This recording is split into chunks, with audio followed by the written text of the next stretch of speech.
Okay.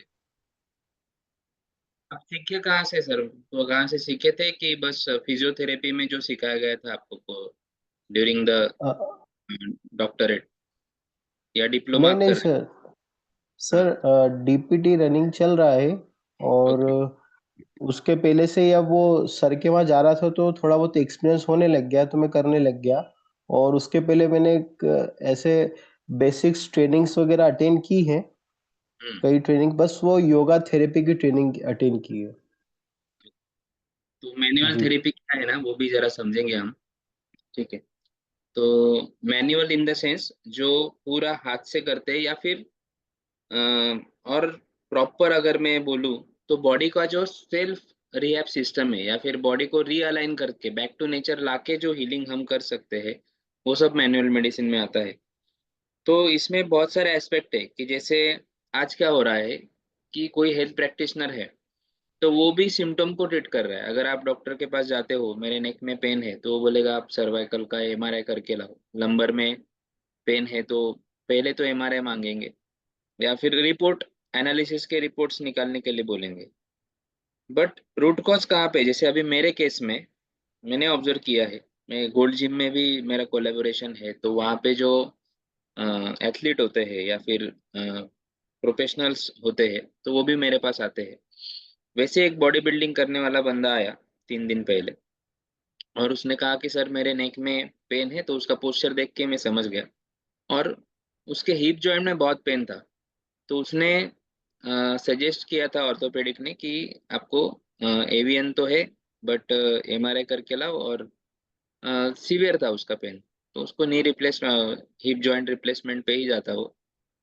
तो वो बंदे का मैंने सबसे पहले ना क्लींजिंग करवाया, क्लींजिंग थेरेपी करवाया। तो जैसे ही मैंने उसको लीवर क्लींस, गैल स्टोन्स उसके बहुत सारे निकले बॉडी से, और फिर किडनी क्लींस भी करवाया।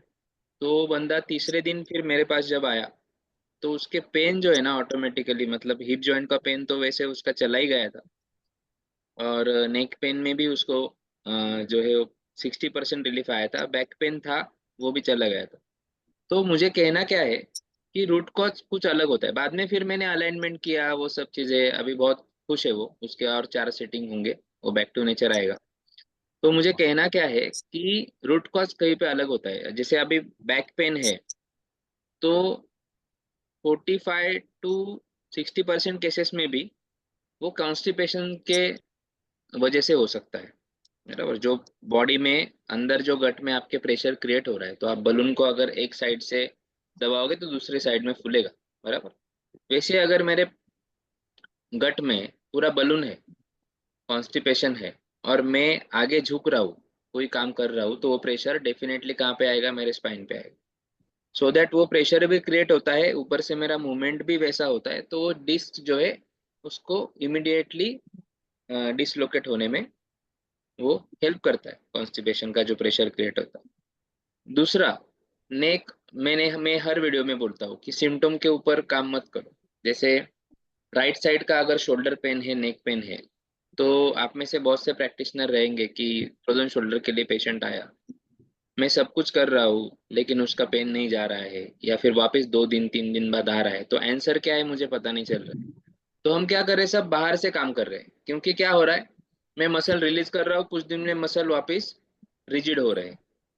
ओके, ये चीजें क्यों हो रही है?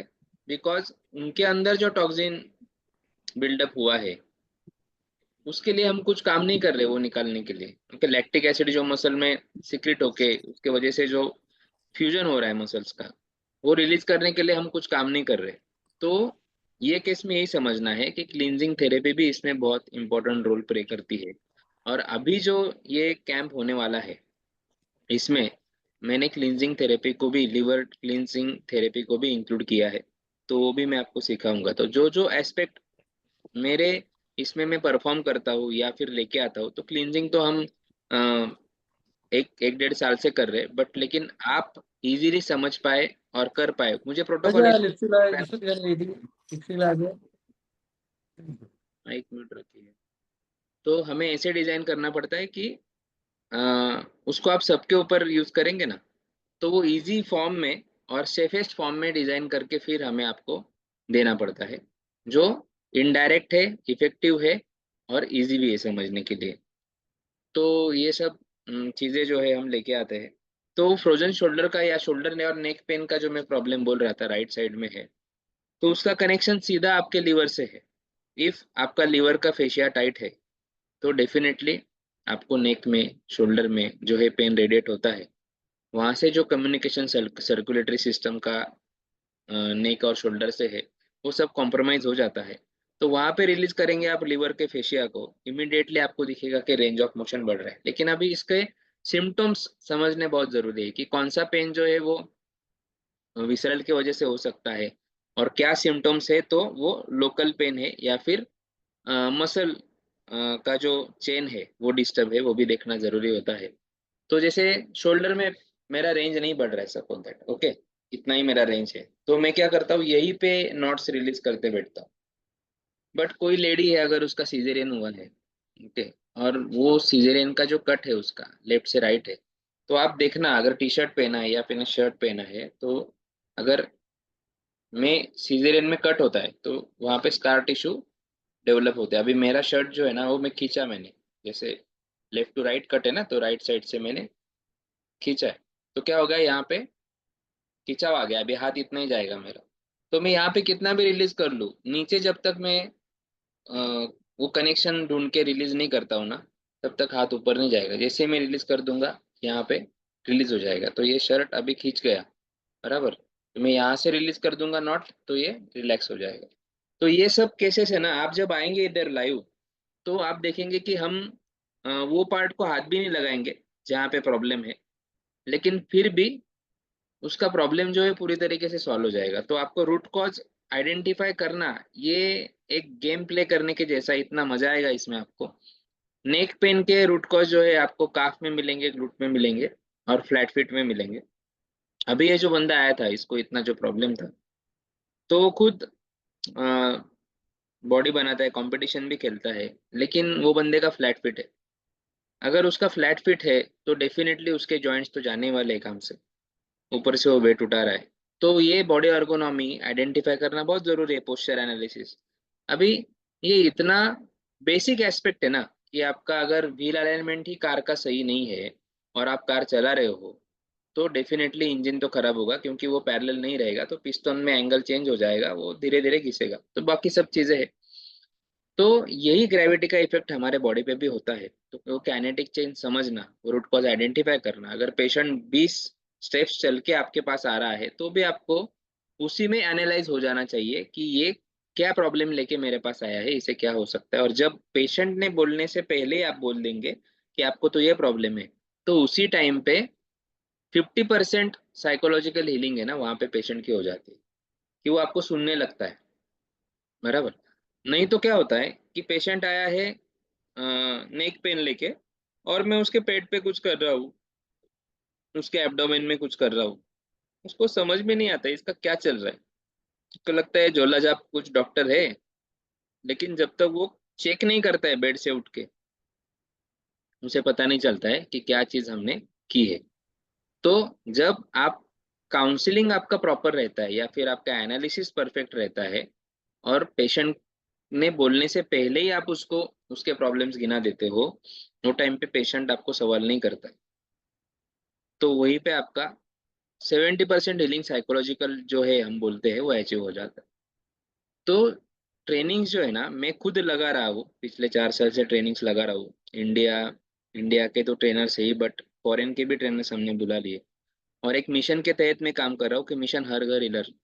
तो इसमें चाहे वो मेडिकल फील्ड से है या नॉन मेडिकल है, मेरे लिए सब समान है। बिकॉज जो नजरिया मैं आपको देने वाला हूँ किसी प्रॉब्लम की तरफ देखने का, वो किसी को भी नहीं है। प्रॉब्लम ये है, ठीक है। और कुछ कुछ अनटच एस्पेक्ट है, जैसे फेशिया है, फेशियल रिलीज है, फेशियल मैनिपुलेशन है, विसरल मैनिपुलेशन है।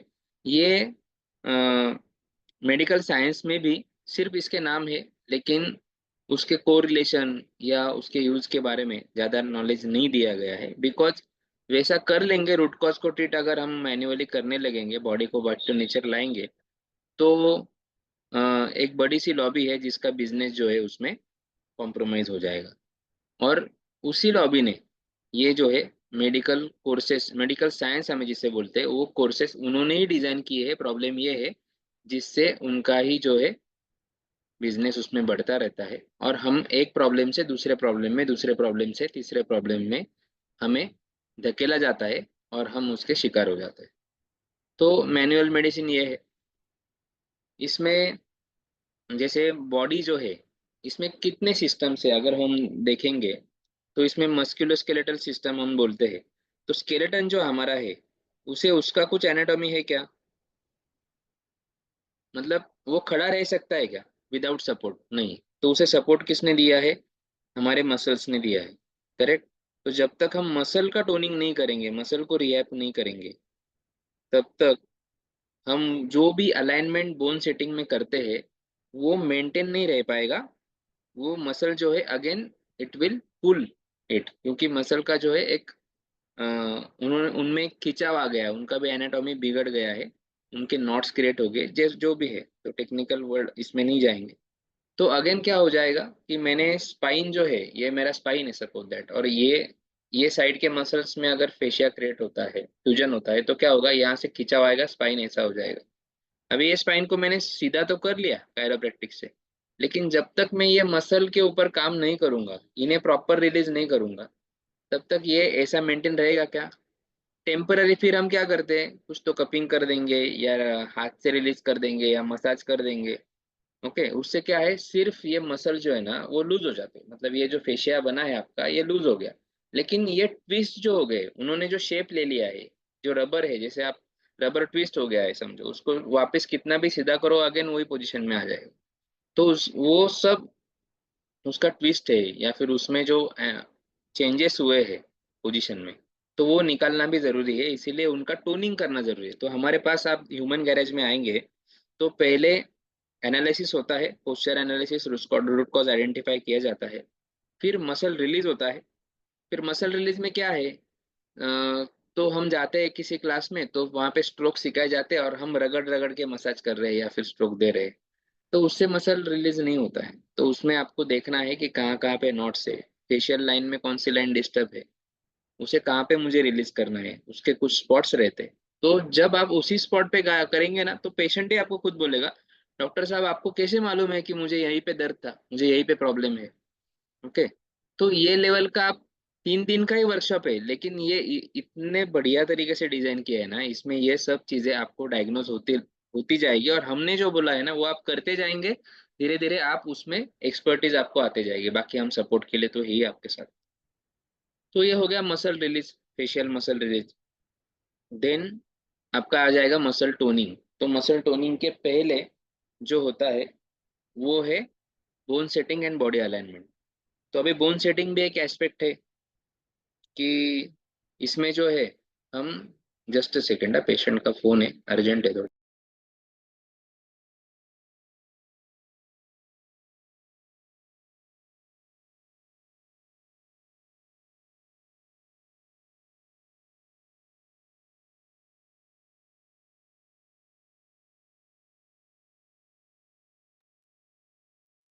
ओके। तो जब हम बोन सेटिंग में आते हैं, तो मैं कायरोप्रैक्टिक नहीं कहूँगा इसे, बिकॉज कायरोप्रैक्टिक ये जो है ये बहुत ही वास्ट कंसेप्ट है, और हम कायरोप्रैक्टर भी आज के डेट में जो लोग लगा रहे हैं, तो कायरोप्रैक्टिक का एक पूरा 4.5 साल का कोर्स है, जिसने रेगुलर किया है, शायद वही कायरोप्रैक्टर लगा सकता है, ऐसे मुझे लगता है। तो हम इसे क्या बोलेंगे, ये हमारा ही है ना, तो हम इसे ट्रेडिशनल बोन सेटिंग कहेंगे। तो इसमें हाई थर्स्ट टेक्निक भी होता है, लो थर्स्ट टेक्निक भी होता है, जो आप यूट्यूब पे देखते हैं, जोर जोर से आवाज आता है, जोर जोर से जो झटका दिया जाता है, ये सब high high velocity high thrust technique है। हमें ये कोई भी टेक्निक परफॉर्म करने की जरूरत ही नहीं है, फैसिनेशन की जरूरत ही नहीं है, हमारे पेशेंट को रिजल्ट आएगा, वही आपके पास 10 लोग लेके आएंगे। तो ये सब फैसिनेशन है, वो हमें कुछ करना नहीं है। हमें रिजल्ट ओरिएंटेड काम करना है। वो डेफिनेटली आपका काम ऐसे बढ़ाएगा, आपका सोसाइटी में प्रोफाइल भी अच्छा रहेगा। तो हमें मोबिलाइजेशन के ऊपर काम करना है, ना कि हमें कोई प्रेशर अप्लाई करके झटके देने हैं स्पाइन को या जॉइंट को।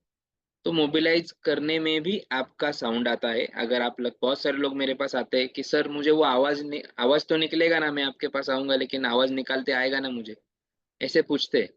तो मैं बोलता हूँ हाँ आएगा, लेकिन उसके लिए आवाज नहीं निकल रहा है तो फिर जोर लगा रहे, ऐसा काम नहीं करना है। बट मोबिलाइजेशन में भी आवाज आता है। अभी आप लंबर रोल करते हो, जैसे किसी का कमर में प्रॉब्लम है, आपने देखा होगा, वो एक करवट पे लिटाते हैं और फिर लंबर को रोल करते हैं, बहुत जोर से आवाज आता है। तो इसमें कहीं पे भी आपको आपके बॉडी का प्रेशर देने की जरूरत नहीं है। ये टेक्निक समझना जरूरी है कि अगर कोई लेडी है और उसका वेट समझो 65 kg है, उसके उसके पास अगर कोई दूसरी लेडी आ गई ट्रीटमेंट के लिए, इसका वेट 120 kg है, तभी उसका लंबर रोल कैसे होगा उससे? लेकिन अगर उसी पेशेंट के बॉडी वेट का यूज अगर हम कर लेते हैं, तो फिर वो लेवल पे उसको मोबिलाइज कर सकते हैं ना। तो इसमें सिर्फ डायरेक्शन देने का काम है, कहीं पे भी हमें जोर जबरदस्ती नहीं करनी है, जोर नहीं लगाना है, ये समझना बहुत जरूरी हो जाता है। तो ये आपको जो इसमें मिलेगा ना, ये पूरा गीता पढ़ते पढ़ते समझते समझते 4 साल लग गए, लेकिन उसका जो सार है वो आपको पूरा इसमें मिलेगा। और आप सीधा अप्लाई करने लगेंगे तो आपको मैजिकल रिजल्ट्स आएंगे।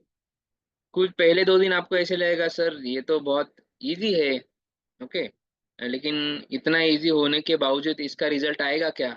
लेकिन जब आप हमारे ही लाइव पेशेंट पे वो चीजें आप देखेंगे, आप एक दूसरे के ऊपर अप्लाई करके आपके प्रॉब्लम में जब सुधार देखेंगे, या हमारे पेशेंट जो है उनका हिस्ट्री वहाँ पे शेयर करेंगे पहले क्या था उनके अनुभव, तो आपको वो कॉन्फिडेंस आएगा। और फिर आपको पता चलेगा सर ये तो बहुत इतना इजी काम करके भी कोई नी रिप्लेसमेंट जो है वो रोका जा सकता है।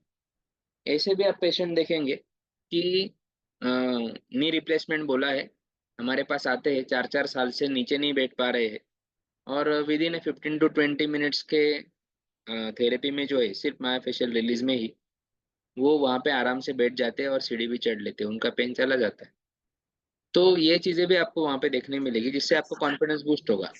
लेकिन इसका कनेक्शन लगाना बहुत जरूरी है। इसका मतलब ऐसा नहीं है कि हर नी के पेशेंट को आपको वही करना है। ऐसे अभी ऑस्टियोआर्थराइटिस का पेशेंट है, बोलो आप क्या करेंगे उसको? उसको आप बोन सेटिंग करेंगे, मायोफेशियल रिलीज करेंगे, कुछ भी कर लो, प्रॉब्लम तो अंदर से है, उसके बोन्स ऑलरेडी वीक है, तो आप बोन सेटिंग क्या करेंगे उसका? ओके, तो वो पेशेंट को आप कैसे हैंडल करेंगे? तो उसका रूट कॉज जो है ना, वो बॉडी में एसिडिक लेवल बढ़ रहा है। तो वो एसिडिक लेवल ज्यादा ना बढ़े, उसको अल्कलाइन मेंटेन करने के लिए कैल्शियम जो है हड्डियों में से लेके ब्लड में डाला जा रहा है, सो दैट ब्लड का पीएच मेंटेन रहे। तो ये केस में आप कितना भी ऊपर से मैनुअल थेरेपी कर लो, आप बोन सीटिंग करो, आप मसाज कर लो, आप विसरल मैनिपुलेशन, उसमें थोड़ा कारगर हो सकता है, लेकिन वो भी कर लो, तो सिम्टोमेटिकली काम होगा। कुछ दिन सिम्टम्स कम हो जाएंगे, लेकिन अगेन वो आएंगे, बिकॉज अंदर से काम होना जरूरी है। तो वो केस में वो पेशेंट का ब्लड का एसिडिक लेवल जो है वो बढ़ रहा है, उसे अल्कलाइन करने के लिए कैल्शियम को बोन से लेके ब्लड में डिपॉजिट किया जा रहा है। वो रोकना है तो आपको पहले ब्लड को अल्कलाइन करना पड़ेगा। अभी ब्लड अल्कलाइन करने के लिए आपको किसी 2 लाख के मशीन की जरूरत नहीं, अल्कलाइन वाटर की। तो आपको शुरुआत कहाँ से करना है? लीवर क्लीन से करना पड़ेगा। फिर आप लीवर क्लींस करेंगे तो लीवर में क्या क्या आ जाता है? लीवर है, गॉल ब्लैडर है, इंटेस्टाइन है, ये सब इसमें क्लियर होता है। गॉल ब्लैडर के स्टोन्स उसके निकल जाएंगे, तो फिर उसका एसिडिटी लेवल जो है इमिडिएटली कम हो जाएगा, बिकॉज जो एसिड है डाइजेशन में यूज होता है उसको स्टोरेज मिल जाएगा वहाँ पे, जो अननेसेसरी पेट में आ रहा था और बॉडी का एसिडिटी लेवल बढ़ रहा था। तो इससे वो पेशेंट इमिडिएटली एक रात में ही जैसे लिवर क्लींस हो जाएगा, दूसरे दिन शाम को ही आपको बताएगा कि उसको बहुत अच्छा रिजल्ट आया है। और धीरे धीरे जो है फिर बॉडी काम करने लगेगी। मैंने ये देखा है, अभी यही जो पेशेंट मैंने गोल्ड जिम का आपको एक्सप्लेन किया था, उसको पहले दिन जब मैंने देखा ना, तो देख के मैं डर गया कि इसका मायोफेशियल रिलीज तो मेरे से होगा ही नहीं। ओके, इतना वो बॉडी स्टिफ था, जैसे कि पत्थर बने हैं वैसे बॉडी भी है उसका। तो जब लिवर क्लींस कराया और तीसरे दिन जब पेशेंट आया, तब उसको देख के ही मुझे कॉन्फिडेंस आया कि I can treat this patient. उसका इतना मसल जो है वो सॉफ्ट हो गया था, लूज हो गया था। तो उनके अंदर का वो सब सोरनेस निकल गया था, टॉक्सिन्स जो थे वो फ्लश आउट हो गए थे। Okay, then lactic acid excessive जो मसल में जमा था वो सब निकल गया था, उसके पेन चले गए थे, और साइकोलॉजिकली पेन मैनेज होने की वजह से वो हैप्पी था। तो बॉडी जो है वो तरीके से रिएक्ट कर रही थी। तो ये सब चीजें ना, आप यहाँ पे लाइव पेशेंट, मतलब पहले मैं रिसोर्ट्स वगैरह बुक करता था, अलग अलग सिटी में लेता था, मैंने साउथ से लेके नॉर्थ सब जगह पे हमारे हो गए कोर्सेस। लेकिन अभी हमने क्या किया है कि ओनली नासिक में ही आपको आना है, यहीं पे आपका ट्रेनिंग होगा और हमारे सेंटर पे ही ट्रेनिंग होगा, जिससे क्या है हमारा ओपीडी भी डिस्टर्ब नहीं होता है, पेशेंट फ्लो नहीं ब्रेक होता है, आपको लाइव एग्जांपल्स देने देखने मिलते हैं और मैक्सिमम फैकल्टीज हम आपको अवेलेबल वहाँ पे करवा पाते हैं। ओके, जैसे आप सिर्फ कहीं कहीं पे क्या होता है कि मेंटोर आता है, वो कुछ चीज बता के जाता है और बोलता है कि चलो करो आप, भी वो चला गया, और फिर वीडियो निकालने जाएंगे तो बोलते हैं वीडियो नहीं निकालने। तो फिर आप क्या करेंगे, क्या फिर आप वो जाने के बाद आप क्या कर रहे हो, सही कर रहे हो कि गलत कर रहे हो, या फिर आप एक दूसरे के बॉडी के ऊपर परफॉर्म कर रहे हो ना, तो उसमें वो बंदा सीखने के लिए आए लेकिन यहाँ से इंजरी लेके जाएगा तो फायदा क्या है।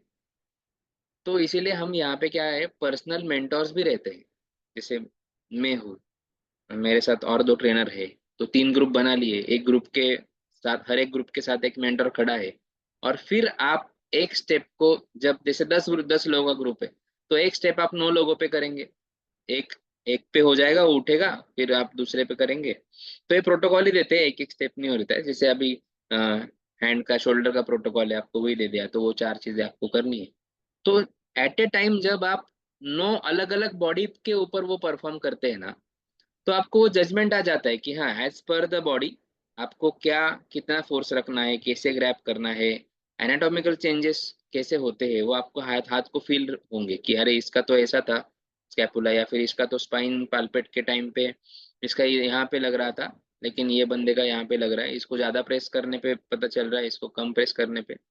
तो मोबिलाइजेशन के टाइम पे मुझे जर्क जो देना है, समझो एक सॉफ्ट जर्क देना है, तो उसका इंटेंसिटी किसके बॉडी के लिए क्या रह सकता है, तो ये टच करने पे या देखने पे आपको समझ में आने लगता है। तो ये एक खासियत है।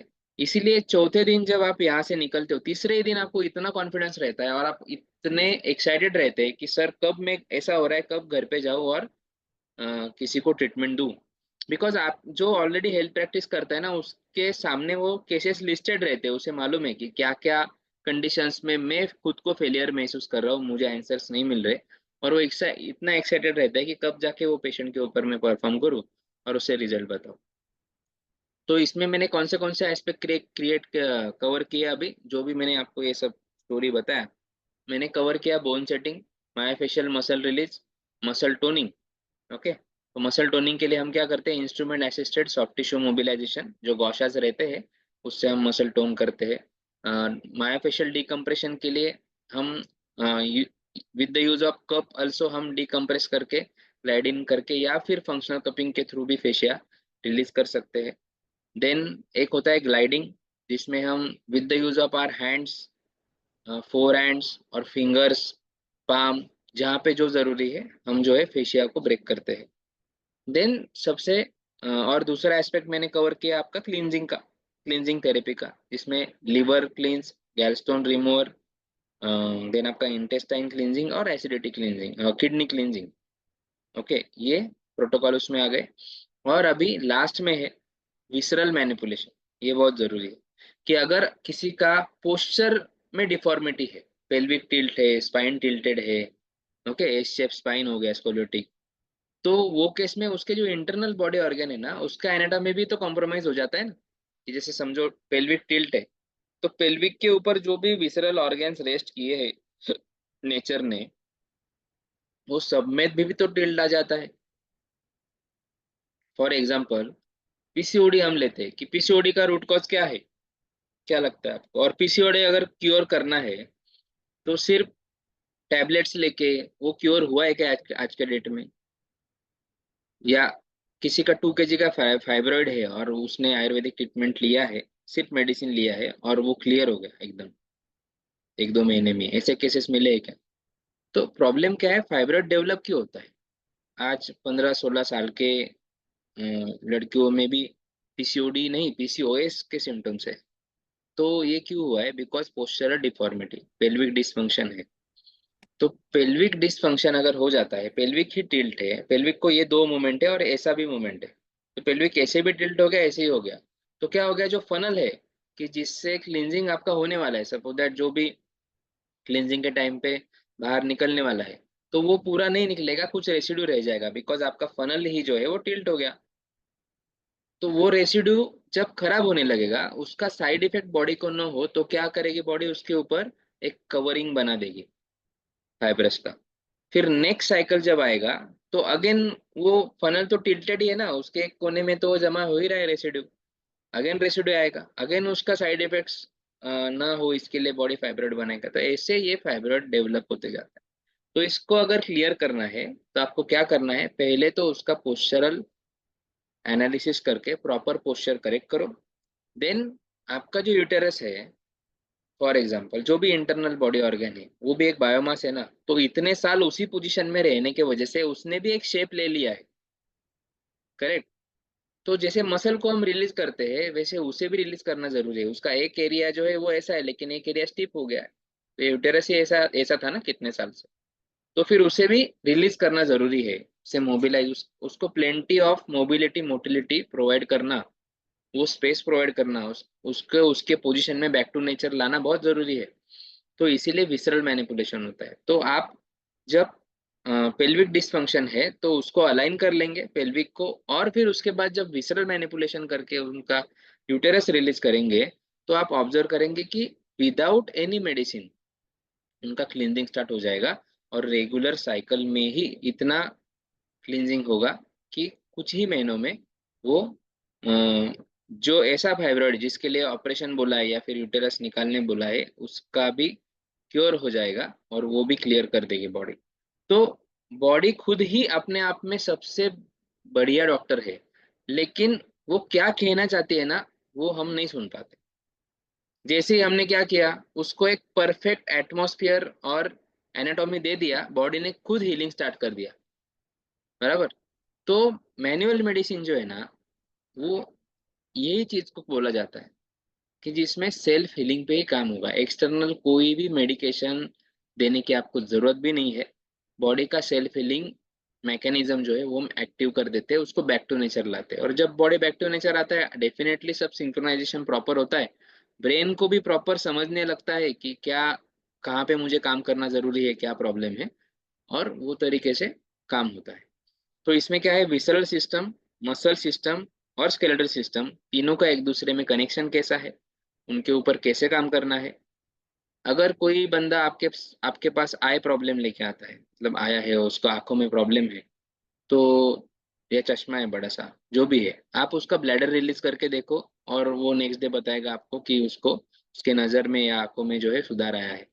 तो ये इंटरकनेक्शन ऐसे बहुत सारे हैं, मैं जितने बताऊंगा वो इंटरेस्टिंग है और वो बढ़ते जाएगा, वो सब ट्रेनिंग में हम देखेंगे। जैसे बैक पेन है ऐसे लोग बोलते हैं, अभी तो लोग ना रिपोर्ट भी नहीं करते, वो डायरेक्ट उनको सीआईटी का मालूम भी नहीं है, उनको स्पेलिंग भी नहीं मालूम है, लेकिन वो बोलते हैं मुझे साइटी का है। वो खुद ही पेशेंट आके बोलता है मुझे साइटी का है, मैं बोलता हूँ रिपोर्ट निकाला, देखा साइटिका नर्व कंप्रेस है, कुछ आपको मालूम है, नहीं बोले मेरा कमर में से पेन हो रहा है, लेग में आ रहा है, मतलब मुझे साइटिका है। लेकिन वो 30% केसेस में है ना किडनीटोसिस की वजह से होता है। तो उसका भी वीडियोस मैंने बहुत बार मेरे वेबिनार में चलाया है, आप सब मेरे ग्रुप में ज्वाइन हुए हुए हो तो मैं वो भी ग्रुप में ही डाल दूंगा, आप देख लेना। तो आज जो है समय कम है, मैं अ, मेरा सेशन करके सीधा आपसे ज्वाइन हुआ हूँ। तो ये कंसेप्ट समझना बहुत जरूरी है, डिस्कशन के लिए मैं ज्वाइन हुआ और मेरा मोटिव क्या है सेमिनार लेने का, वेबिनार लेने का, कि आप जान लो कि क्या इंटेंशन के साथ हम काम कर रहे हैं, क्या एग्जैक्टली आप सीखने वाले हो, कैसे रिजल्ट हमें डिलीवर करना है, और मिशन हर घर हीलर एग्जैक्टली है क्या। ओके। तो हमें किसी के ना इन्फ्लुएंस में काम करना है, ना हमें किसी के रेफरल की जरूरत है। हमारे रिजल्ट्स ही इतना बोलेंगे, वही इतने लाउड रहेंगे कि लोग उससे ही हमारे पास अट्रैक्ट हो जाएंगे। तो जेन्यून काम करना जरूरी है। मन में एक भावना ये होना जरूरी है कि हाँ मैं रूट कॉज पे ही काम करूंगा, जो अननेसेसरी चीजें हैं जिसकी जरूरत नहीं है पेशेंट को, मैं वो चीजें उसके साथ नहीं करूंगा, उसके शरीर के साथ हेल्थ के साथ कहीं पे भी मैं खिलवाड़ नहीं करूंगा। तो ये एस्पेक्ट डेवलप करना, ये एक हमारा मोटिव है डिवाइन टच का। ओके। तो ये सब एस्पेक्ट हम कवर करने वाले ये वर्कशॉप में, 3 दिन का हमारा वर्कशॉप है। 9, 10, 11 मई को हमारा वर्कशॉप है, नासिक में है, महाराष्ट्र में। यहाँ से त्र्यंबकेश्वर भी बहुत पास में है, आपका वो भी हो जाएगा, शिरडी भी पास में है। जो फ्लाइट से आ रहे हैं वो शिरडी भी आ सकते हैं, थ्रू मुंबई आ सकते हैं, थ्रू पुणे भी आ सकते हैं, लोग आते हैं। और कुछ ऐसे है कि जो ऑलरेडी हेल्थ प्रैक्टिशनर है, फिजियोथेरेपिस्ट है, डिप्लोमा किया है, कुछ प्रैक्टिस कर रहे हैं हेल्थ केयर में, लेकिन वो आ नहीं पाते हैं। उनके लिए फ्लेक्सी लर्निंग मोड भी है। आपको आपका रजिस्ट्रेशन करना है। आपको रिकॉर्डेड फॉर्म में लेक्चर्स तो मिलेंगे ही। लास्ट प्रीवियस जो वर्कशॉप मिला है, ऑनलाइन वर्कशॉप भी हमने लिया था, उसका भी रिकॉर्डेड फॉर्म में है, वो तो मिलेगा ही। प्लस प्लस ऑफलाइन जो वर्कशॉप प्रीवियस हुआ था उसका भी पूरा रिकॉर्डिंग मिलेगा। और जो लाइव अभी बैच चल रहा है उनके ग्रुप में भी आप रहेंगे। तो 3 दिन जब ये सीखेंगे, हम क्या करते हैं कि लेक्चर लेते हैं, कुछ प्रोटोकॉल मैंने एक्सप्लेन किया तो इमिडिएटली मैं क्या करता हूँ, उसको ग्रुप में डाल देते हैं। और आपको सबको वीडियो नहीं लेने, वीडियो लेने के लिए एक डेडिकेटेड बंदा रहे। ओके, या फिर आपसे आप में से किसी एक कोई वीडियो वीडियो लेने बोलते हैं, उसका मेमोरी फुल हो जाएगा तो दूसरा लेता है। तो उसमें क्या हड़बड़ी नहीं होती, आपका पूरा ध्यान है ना वीडियो पे नहीं रहता है, सिखाने पे रहता है। और इमीडिएटली हम वो ग्रुप पे डालते हैं, बिकॉज आप जब प्रैक्टिस कर रहे थे आपको उसको रेफर करना है। घर पे आप प्रैक्टिस करेंगे तभी भी आपको उसकी जरूरत पड़ेगी। तो जो डिस्टेंस से भी कनेक्ट है ना, वो भी वो टाइम पे लाइव ही उनको फील रहता है कि वो कनेक्टेड है।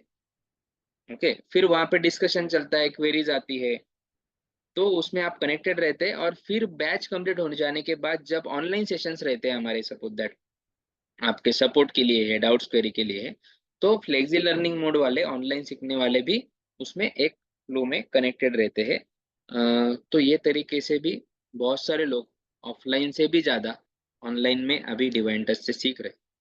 तो ये उन लोगों के लिए मैं बोल रहा हूँ कि जिन्होंने कुछ ना कुछ पेशेंट के ऊपर काम किया है, जिन्हें बॉडी को टच करना मालूम है, जिन्हें टच करने के बाद पता चलता है कि क्या लेवल पे हीलिंग जो है होना चाहिए, या फिर कितना प्रेशर रखना है। तो कुछ भी थेरेपी आपने ऐसा किया है जिसमें पेशेंट के बॉडी को आप टच करते हो, तो भी आप ये ऑनलाइन फ्लेक्सी लर्निंग मोड के लिए भी आप जा सकते हो। ओके, और मैं तो प्रिफर करता हूँ लोग, हमने भी सीखने के लिए कहाँ कहाँ पे एक एक चीज के लिए ट्रैवल किया है। एक ही चीज 10 बार जाके हमें मालूम है उधर भी वही मिलने वाले, लेकिन फिर भी उसमें से कुछ दो चीजें मिल जाएगी, इसीलिए हम अ, कितना पैसा और समय गया है, तो आपको उतना करने की जरूरत नहीं है। आपके लिए तो सब एक थाली में परोस के रखा है प्रॉपरली। और जिस इसमें फिर एक टेंटेटिव, तो हमारा हीलिंग हम सीख गए, हम काम कर रहे हैं, लेकिन आगे आगे आपके सामने चैलेंजिंग केसेस आएगी, उसमें आपको सपोर्ट की जरूरत पड़ेगी। तो डिवाइन टच को यूनिक जो है, हमारे प्रोटोकॉल्स जो हम सिखाते हैं वो अंडर वन रूफ और इतने आसान भाषा में और इनडायरेक्ट वे में, फिर भी वो इफेक्टिव है। जैसे आप किसी का नेक पेन है तो आपको कहीं पे भी वो नेक को चटकाना नहीं है, जोर जोर से मोड़ना नहीं है। आप उसके एंकल को मोबिलाइज करके, उसके लेग में फेशिया आइडेंटिफाई करके आप उसका सर्वाइकल अलाइन भी कर सकते हो, और वो खुद बोलेगा कि मेरा तो पेन चला गया। तो ऐसे ऐसे प्रोटोकॉल्स आपको देखने मिलेंगे, तो ये एक्सपीरियंस से डेवलप होते हैं। तो ये तरीके से काम करते हैं। काम करते वक्त आपको जो सपोर्ट चाहिए, इसके लिए भी बहुत सारे लोग जिन्होंने दुनिया भर के सब कोर्सेज कर लिए, 7-8 साल से वो कायरोप्रैक्टिक कर रहे हैं, लेकिन फिर भी जब हमारे सेशन में आते हैं तो मेरे पास रिव्यू है कि 7 साल से मैं कायरोप्रैक्टिक कर रहा हूँ, मैं फॉरेन में जाके भी सब कोर्सेज करके आया, डिप्लोमा करके आया हूँ, बट स्टिल मुझे आज लगता है कि मैंने जो भी सीखा था उसका सही इस्तेमाल कैसे करना है, वो 60% नॉलेज तो मुझे आज मिला है। और आज से मेरा एक नया प्रैक्टिस चालू हो रहा है, ये रिव्यू लोग हमें देते हैं। और सपोर्ट के लिए बहुत सारे लोग कनेक्ट करते हैं, क्योंकि वो सीख के जाते हैं, उनको सपोर्ट ही नहीं मिलता है। सपोर्ट नहीं मिलता है मतलब वो सिर्फ क्या करते हैं कि वो, उनको मालूम है ये स्टेप ऐसे करना है, बस बता दिया आप कर रहे हो, वो क्यों करना है, क्या करना है, अंदर क्या हो रहा है, क्या अचीव करना है, इसके कॉन्ट्रा इंडिकेशंस क्या है, ये कुछ मालूम नहीं है। अभी आप पूछने भी जाएंगे तो उनको समझ में नहीं आएगा। ओके, और ऐसे इन्फ्लुएंसर अभी तो पहले से ही है, उनका एक फायदा भी है उसका कि लोगों को कायरोप्रैक्टिक पता चला। लेकिन ऐसे भी लोग हैं कि पब्लिसिटी के लिए अगर आपको सेलिब्रिटी बुला रहे हो, या फिर आप लेडीज का कायरोप्रैक्टिक करके आप गलत फोटोज को हाईलाइट करके उसमें डाल रहे हो, तो आपको अगर आपकी प्रैक्टिस बढ़ाने के लिए ये सब चीजें करने की जरूरत आ रही है ना, तो आप भी समझ लो कि वो बंदे के पास रिजल्ट नहीं है। मेरा चैलेंज है कि वो एक एक ऐसा डॉक्यूमेंट्री डाल दे कि हाँ, मैंने बोन सेटिंग किया, 1 महीने बाद भी पेशेंट ठीक है, 3 महीने बाद भी ठीक है, 6 महीने बाद भी है, 2 साल हो गया पेशेंट को वो प्रॉब्लम नहीं आया है। तो ये भी एक ट्रेंड चल रहा है, इससे भी आपको बचना है। मैं नहीं कर सकता क्या ये, बराबर, सब चीजें कर सकते। लोग मुझे बोलते सर आप क्यों नहीं डालते हो ऐसे। मैं नहीं डालता हूँ, मुझे नहीं लगता है कि वो सब कुछ जरूरी है। ओके, मेरे इसमें लेडीज भी आता है पेशेंट, तो अभी तो हमने पूरा मतलब वीडियो वगैरह क्या फोटो लेना भी बंद कर दिया, सब चीजें बंद कर दी कि लेडीज का कोई भी वीडियो तो नहीं करना ही है। और हम डालना तो हमने कब का मतलब डालते ही नहीं हम लोग। तो ये कुछ जरूरी नहीं है आपको करने का। ओके, तो एक लेवल आ जाएगा जिसपे लोग ही आपके पास आएंगे। अभी मेरे पास पूरे भारत से इंक्वायरी आती है। लोगों ने एक एक सिटिंग का 10-10 हजार रुपया दे के भी करके लिया है, 4-4 सिटिंग, लेकिन कुछ भी फर्क नहीं है। लेकिन हमारे पास आते हैं, वहां पे 15 हजार डालते हैं, यहाँ पे 1500 में वो उनको हीलिंग मिल जाता है। तो ये लेवल पे काम करना है, तो आप डिवाइन टच से जुड़िए। आप कुछ सोसाइटी के बारे में सोचते हो, सच में आपको लोगों को सर्जरी से राहत देनी है, तो आप डिवाइन टच के बारे में सोचिए। होलिस्टिक हीलिंग में आप अगर बिलीव रखते हो, अप्रोच आपका अल्टरनेटिव को अल्टरनेटिव समझने का नहीं है और उसे मेन स्ट्रीम में लाने का आप अगर सोच रहे हो, तो आप डिवाइन टच से जुड़ सकते हो। और आपका कोई ऐसा हिस्ट्री है कि जिसमें आपका कोई परिवार का सदस्य चला गया है या फिर आपके साथ कुछ वो ट्रामा हो गया था, लोगों के साथ वो ना हो, उसके लिए आपको अगर रूट कॉज हीलिंग ढूंढना है, तो भी आप डिवाइन टच से जुड़ सकते हो। डिवाइन टच का जो भी आपको यहाँ पे फैकल्टी मिलेगा ना, वो कोई भी आपको ऐसा नहीं मिलेगा कि जो ऑलरेडी कहीं पे डॉक्टर था, वो सब वो मेडिकल लॉबी से सीख के फिर आगे एक एरोप्रेक्टिक सीख के हमारे पास आए। ऐसा कोई नहीं मिलेगा। हर एक का बैकग्राउंड कुछ ना कुछ अलग था, और बाद में फिर वो ये सब डेवलप करते गए, सीखते गए, क्योंकि हालात के वजह से वो इसमें पड़ गए। हर एक का ऐसा आपको हिस्ट्री मिलेगा। आप मेरा भी देखेंगे तो मैं तो बायोमेडिकल इंजीनियर हूँ, तो मैं एज ए इंजीनियर मैंने मेडिकल के लेक्चर्स देखे, तो इसीलिए तो मैं उनसे दूर ही रहता हूँ। सब चीजें हैं। तो फिर मेरे लाइफ में क्या हुआ जिसकी वजह से मैं पंचगव्य चिकित्सा में आया, फिर कायरोप्रैक्टिक में आया।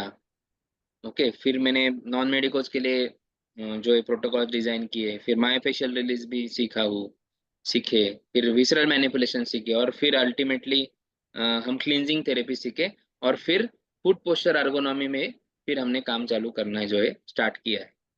तो मेरा ये बिलीव है कि every problem have the cause in gut and root in your feet. तो फीट पे काम करना बहुत जरूरी है, क्योंकि फीट ही अगर इम्बैलेंस है तो ऊपर का एनाटॉमी कितना भी आप सीधा कर लेंगे, वो अगेन जो है डिस्टर्ब होने वाला है। तो ये एक नया एस्पेक्ट आ जाता है।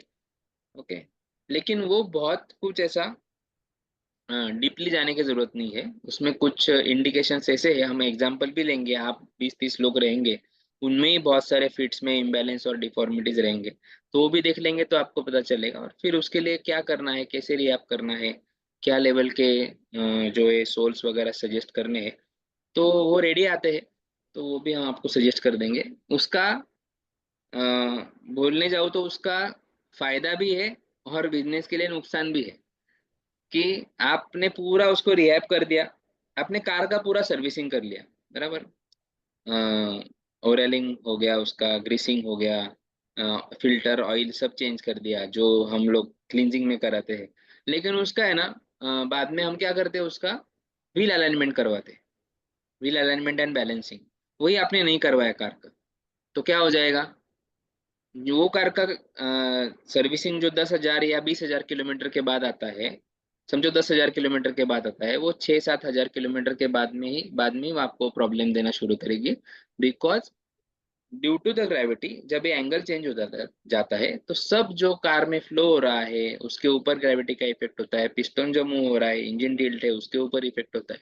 तो ये अलाइनमेंट का ख्याल हम इतना रखते हैं कि 10 हजार किलोमीटर के बाद अगर सर्विसिंग करते तो 5 हजार किलोमीटर के बाद हम अलाइनमेंट करवाते। वही अलाइनमेंट का अ, ध्यान हम हमारे बॉडी के बारे में नहीं रखते। तो पेशेंट को पहले रिहैब कर दो, वो बैक टू नेचर, उसका पोस्चर आ गया, बाद में उसके फिट के ऊपर काम करके उसका व्हील अलाइनमेंट बैलेंसिंग जैसे करते हैं वैसे बॉडी का बैलेंसिंग कर देंगे, तो लाइफ में वो पेशेंट वापस कभी तकलीफ लेके आपके पास नहीं आएगा। तो अभी आप बोलेंगे सर ये तो फिर थोड़ा डेंजरस चीज है ना, बराबर। तो रिकरिंग कैसे मिलेगा? लेकिन भारत जो है ना, इसमें 150 करोड़ जनता है, कोई टेंशन नहीं, और हर घर में आपको जो है मस्कुलोस्केलेटल पेन वाले पेशेंट मिलने वाले हैं। आज के डेट में हर 3,000 फैमिली के पीछे एक हीलर की जरूरत है। उतना भी क्रिएट हो गया तो भी उसको इतना काम रहेगा कि उसको 10 घंटे का ओपीडी भी कम गिरेगा। ओके, तो इतना सब मार्केट है हमारे लिए काम करने के लिए। और लोगों का बिलीव अभी, ये सब अल्टरनेटिव जिसे कहा जाता है, बट नेचुरली हील होने में लोगों का बिलीव अभी बढ़ रहा है। लोग ढूंढते हैं। फिजियोथेरेपिस्ट मुझे कहते हैं कि सर, मुझे आके पेशेंट बोलता है आप कायरोप्रैक्टिक करते हो क्या? अगर वो बोलता है नहीं मैं वो नहीं करता, वो क्या क्वैक्स है, ऐसा है वैसा है, वो उठ के चले जाते हैं सर। क्योंकि सोशल मीडिया पे वो देख रहे हैं कि ऐसे बजाने से वो लंगड़ते हुए आया था और वो चल के जाता है, लेकिन उसके बीच में का पूरा पिक्चर नहीं बताते हैं।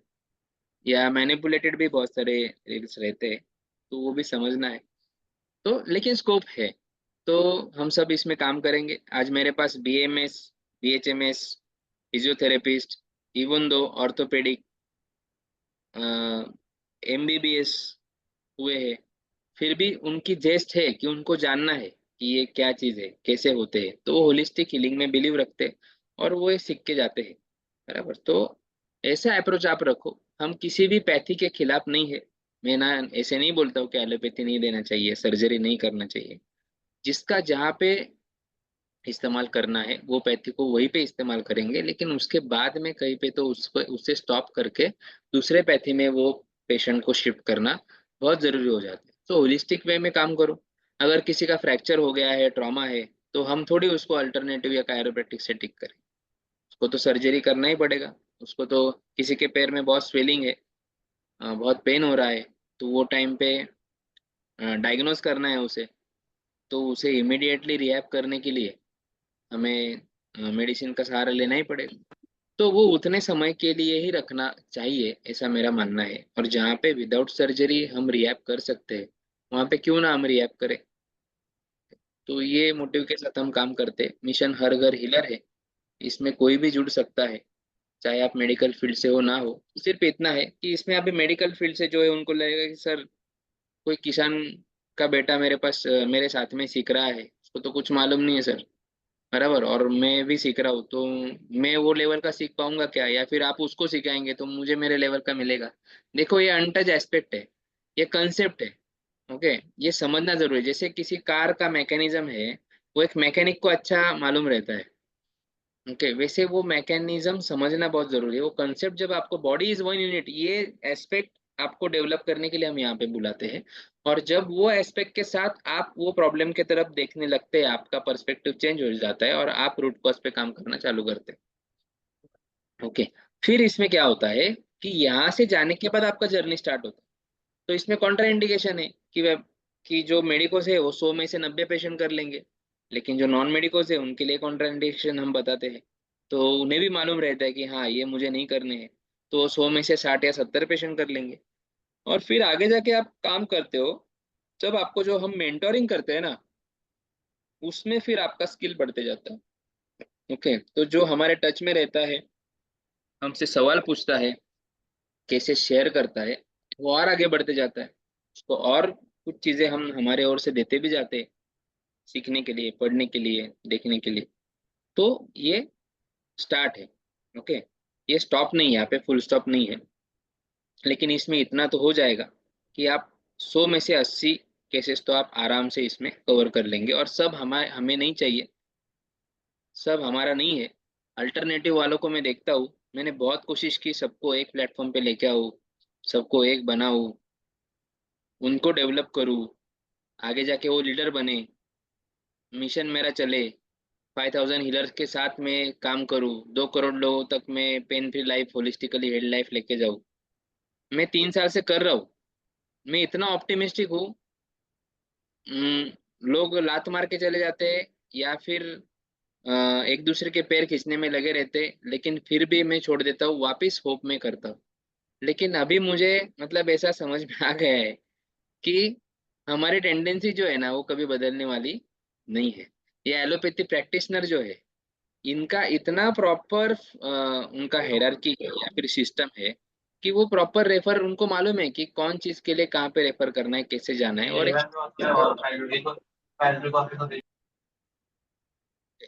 से जनरल प्रैक्टिशनर, रेडियोलॉजिस्ट, पैथोलॉजी वाले से लेके सीधा सर्जन तक प्रॉपर एक फ्लो है, और किसी में भी डिस्प्यूट नहीं है। लेकिन हमारे अल्टरनेटिव में क्या होता है, मैं प्रैक्टिस कर रहा हूँ, तो पेशेंट आता है, अरे मेरे यहाँ पे भी वो है, वो ये करते, नहीं नहीं वो खराब है, या फिर उसको कुछ नॉलेज नहीं है उसका, ऐसा। तो हम क्या करते हैं, दूसरे की बुराइयां दिखाने लग जाते हैं। सर तो मैं एक इस चीज कहूंगा, मैं कहूँ सर। जी सर, बोलिए ना। जी सर, मैं जैसे मैं देखता हूँ कि एलोपैथिक वाले एवीएन को पेशेंट को ट्रीट करते हैं, हम्म। जब तक उसके कूले जाम नहीं हो जाए तो वो पीछा नहीं छोड़ते। लेकिन मेरा ये मानना है कि मेडिसिन के साथ अगर वो एक्सरसाइज या फिजियोथेरेपी को साथ अगर वो ट्रीट करें तो ज़्यादा बेनिफिट होगा, लेकिन ऐसा चीज़ सजेस्ट नहीं करते। मैं बहुत बड़ी ये बहुत मुझे कमी लगती है सर ये। सर एलोपैथी में सबसे टॉप पे कौन है? हम्म। सबसे टॉप पे कौन बैठा है? सबसे टॉप लेवल पे कौन है? सर्जन है ना। जी जी जी जी। उसको बिजनेस कैसे मिलेगा? जी जी बिल्कुल सर। ये लोग इधर ही हटा देंगे तो उसको कैसे मिलेगा? बिल्कुल बिल्कुल।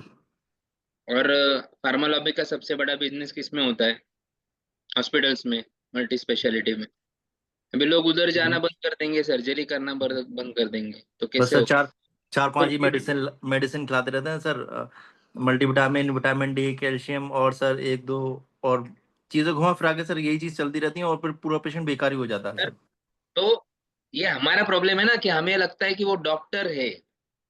ओके, वो जो कहता है वही मेडिकल साइंस है, ऐसा हमें लगता है।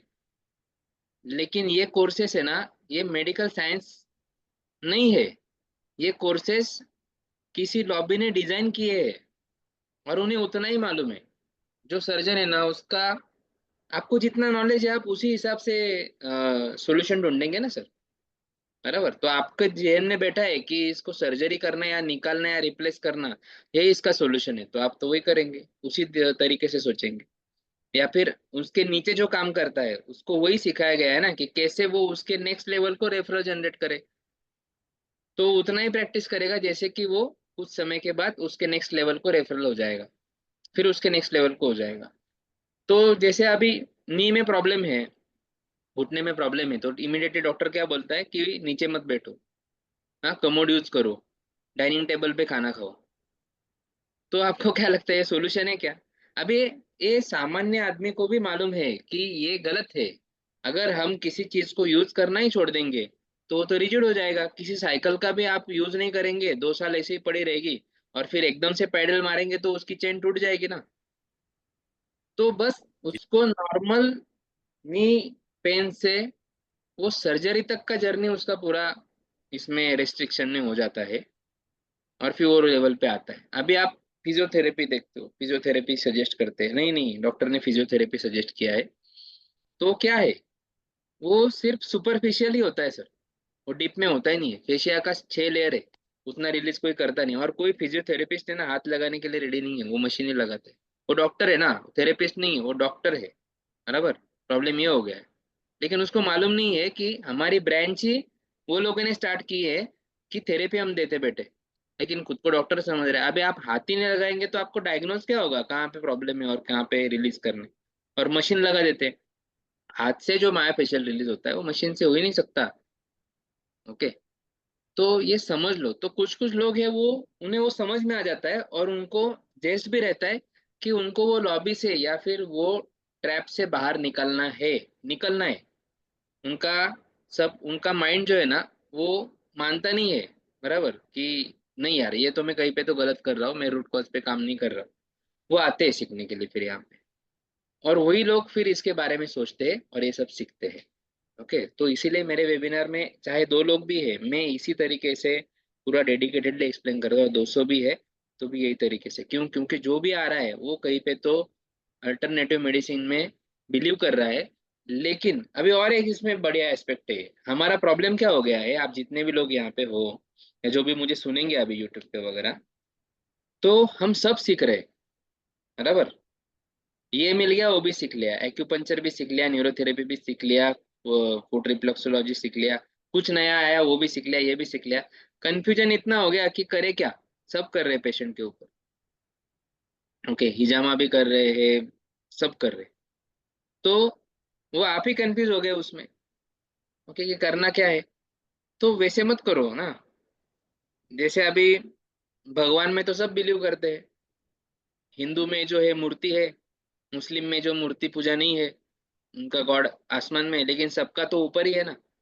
मतलब क्या है, आप आपके कर्म वैसे है, तो आप किसी भी मजहब से हो, आप आपको मोक्ष प्राप्ति जो है वो अल्टीमेट हमारा गोल है। बराबर, कि पीस ऑफ द सोल, तो वो कहीं से भी आपको मिल जाएगा। तो ये सही है कि हर एक थेरेपी अपने आप में इतनी कारगर है ना, कि आप किसी एक थेरेपी को भी प्रॉपर लगा के रखेंगे, उसको समझ लेंगे प्रॉपरली, तो आप वही रिजल्ट उसमें से दे सकते हो। लेकिन हाँ, हमने वो चीजें नहीं की क्या, हमने की, लेकिन फिर पता चला कि सबसे फास्टेस्ट वे क्या है, सबसे इजीएस्ट वे क्या है और सेफेस्ट वे क्या है, वो सब हम लेके आए अंडर वन रूफ। मैं बोलता हूँ आपको है ना उतना ही सीखना है, बाकी आपका जो कोई एक्सपर्टी है ना, उसमें उसको ऐड ऑन करो तो चार चंद लग जाएंगे, लेकिन मैं बोलता हूँ कोई जरूरत नहीं है। एक्यूपंचर हम नहीं करते क्या। मैं खुद आयुष इंटरनेशनल मेडिकल एसोसिएशन का नॉर्थ महाराष्ट्र का वाइस प्रेसिडेंट। तो मालूम नहीं है क्या, मालूम है, लेकिन जरूरत ही नहीं पड़ती है, हम करते ही नहीं है। हमारे सेंटर पे वो प्रैक्टिस ही नहीं हम करते, क्योंकि हमें जरूरत ही नहीं पड़ती। अभी तो क्लींजिंग थेरेपी से ही 70% केसेस सॉल्व कर लेते हैं हम। ओके, और जो 4 सीटिंग लगता था, अभी क्लींजिंग के बाद हार्डली 1-2 सीटिंग में वो बैक टू नेचर आता है। और घर पे जाके ये करो वो करो, ये कुछ चीज ही मैंने नहीं रखी है, क्योंकि मेरे से नहीं होता है, पेशेंट क्या करेगा। बराबर। तो वो करने की जरूरत ही नहीं है, जो करेंगे हम करेंगे।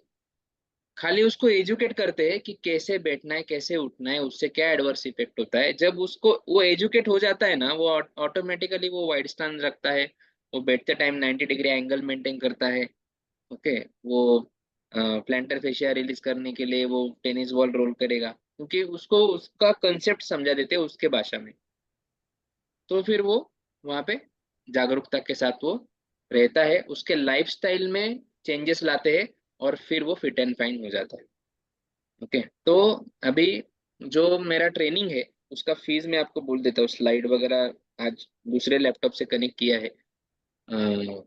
तो फीस जो है वो आप, बोन सेटिंग का डिप्लोमा भी है हमारे पास, तो diploma in traditional bone setting ही आपको सीखना है, उतना ही करना है। और स्पेशली जो एकदम न्यू कमर है, ओके, नॉन मेडिको बैकग्राउंड से है, तो वो पहले बोन सेटिंग के लिए ही जाएंगे, वो डिप्लोमा भी लेंगे, तो उसका फीस जो है वो 16,500 प्लस 7,500, जो पैरामेडिकल कॉलेज का फीस है डिप्लोमा का।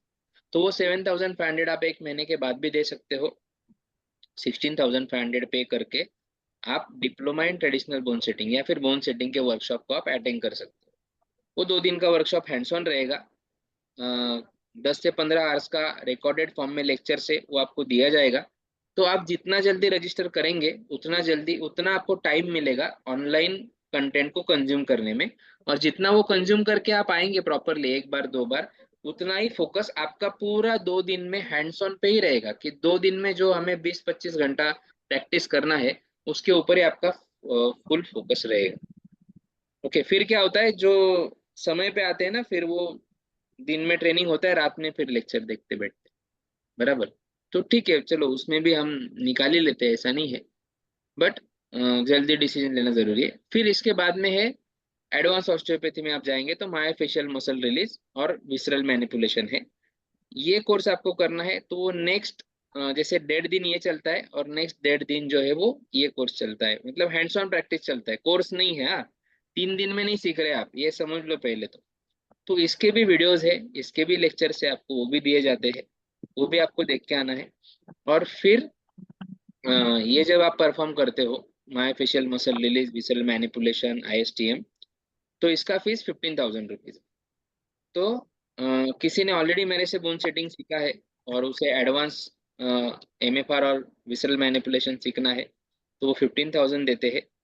जो नए हैं, उनका उनको जो नए हैं, जिन्होंने कभी प्रैक्टिस ही नहीं किया है, उनको पहले बोन सेटिंग का ही कोर्स करना पड़ता है, डायरेक्ट एमएफआर और विसरल मैनिपुलेशन के लिए एडमिशन नहीं मिलता है। क्योंकि आप विसरल में करने जाएंगे और कुछ तो भी आप अ, देहाती के जैसे मतलब एकदम से जोर वोर लगा देंगे तो हो गया फिर कल्याण। तो पहले पेशेंट को समझना, उसकी बॉडी को समझना, पोस्चर एनालिसिस समझ में आना, पेशेंट पे काम करना बहुत जरूरी है, फिर आप इसमें कर सकते। और दूसरा यही है कि आप चलो, आपने प्रैक्टिस नहीं किया है, आप आ रहे हो तो एक ही फ्लो में आप ये सब समझ लो। तो आप बोन सेटिंग का भी वर्कशॉप आपने कर लिया और फिर आपने विसरल मैनिपुलेशन एमएमआर का भी कर लिया, तो उसका फीस हो जाता है 16,500 प्लस 15,000, मतलब कितना हो जाता है 31,500। दोनों एक साथ करते हो तो आपके लिए 30,000 इसका फीस हो जाता है। ओके। तो इसमें आपका 3 दिन का वर्कशॉप आ गया। वर्कशॉप का रिकॉर्डेड लेक्चर्स आपको सब मिलेगा, आपका ही वर्कशॉप आपको रिकॉर्डेड फॉर्म में मिलेगा, वो आ गया। प्लस वर्कशॉप के पहले आपको अराउंड, दोनों का कंसिडर करेंगे तो अराउंड 20 आवर्स का आपको लिटरेचर मिल रहा है, वो स्टडी मटेरियल भी मिल रहा है, आपको मेंटोरशिप मिल रहा है। देन हमारे जो नेक्स्ट वर्कशॉप रहते हैं वो आप फ्री में अटेंड कर सकते हो, पिछले अगले 6 महीने तक कोई भी एक वर्कशॉप आप फ्री में अटेंड कर सकते हो 3 दिन का। उसके बाद 3 दिन के वर्कशॉप में हम पूरा करिकुलम कवर कर लेते हैं। किसी को लगता है कि सर मुझे और प्रैक्टिस करना है या रुकना है, आप और एक दिन 12 तारीख को भी आप रुक सकते हो। किसी को लगता है नहीं सर मुझे 5 दिन रुकना है, वह भी आपके ऊपर है, आप रुको मेरे सेंटर पे, आप प्रैक्टिस कर तो करो, हाथ बटाओ, वो कोई प्रॉब्लम नहीं है, लेकिन 3 दिन में हम सब करिकुलम कवर कर लेते। तो फोर्थ डे भी आप रुक सकते हो। फोर्थ डे जो रुकेंगे उनका लिवर डिटॉक्स भी हम करवा लेते हैं यहाँ पे, और जो चले गए हैं उनको ऑनलाइन में करवा लेते हैं। ओके, सो जिसे लिवर क्लींजिंग सीखना है, liver detox, gallstone cleansing, intestine cleansing, kidney cleansing जो सीखना है, तो उसका फीस जो है, वैसे मेरे वर्कशॉप में मैं 12,000 रुपये लेता हूँ, आपको 5,000 रुपीज में वो हो जाता है। तो आपको इसके साथ क्लींजिंग भी सीखना है तो टोटल जो है वो 35,000 हो जाता है।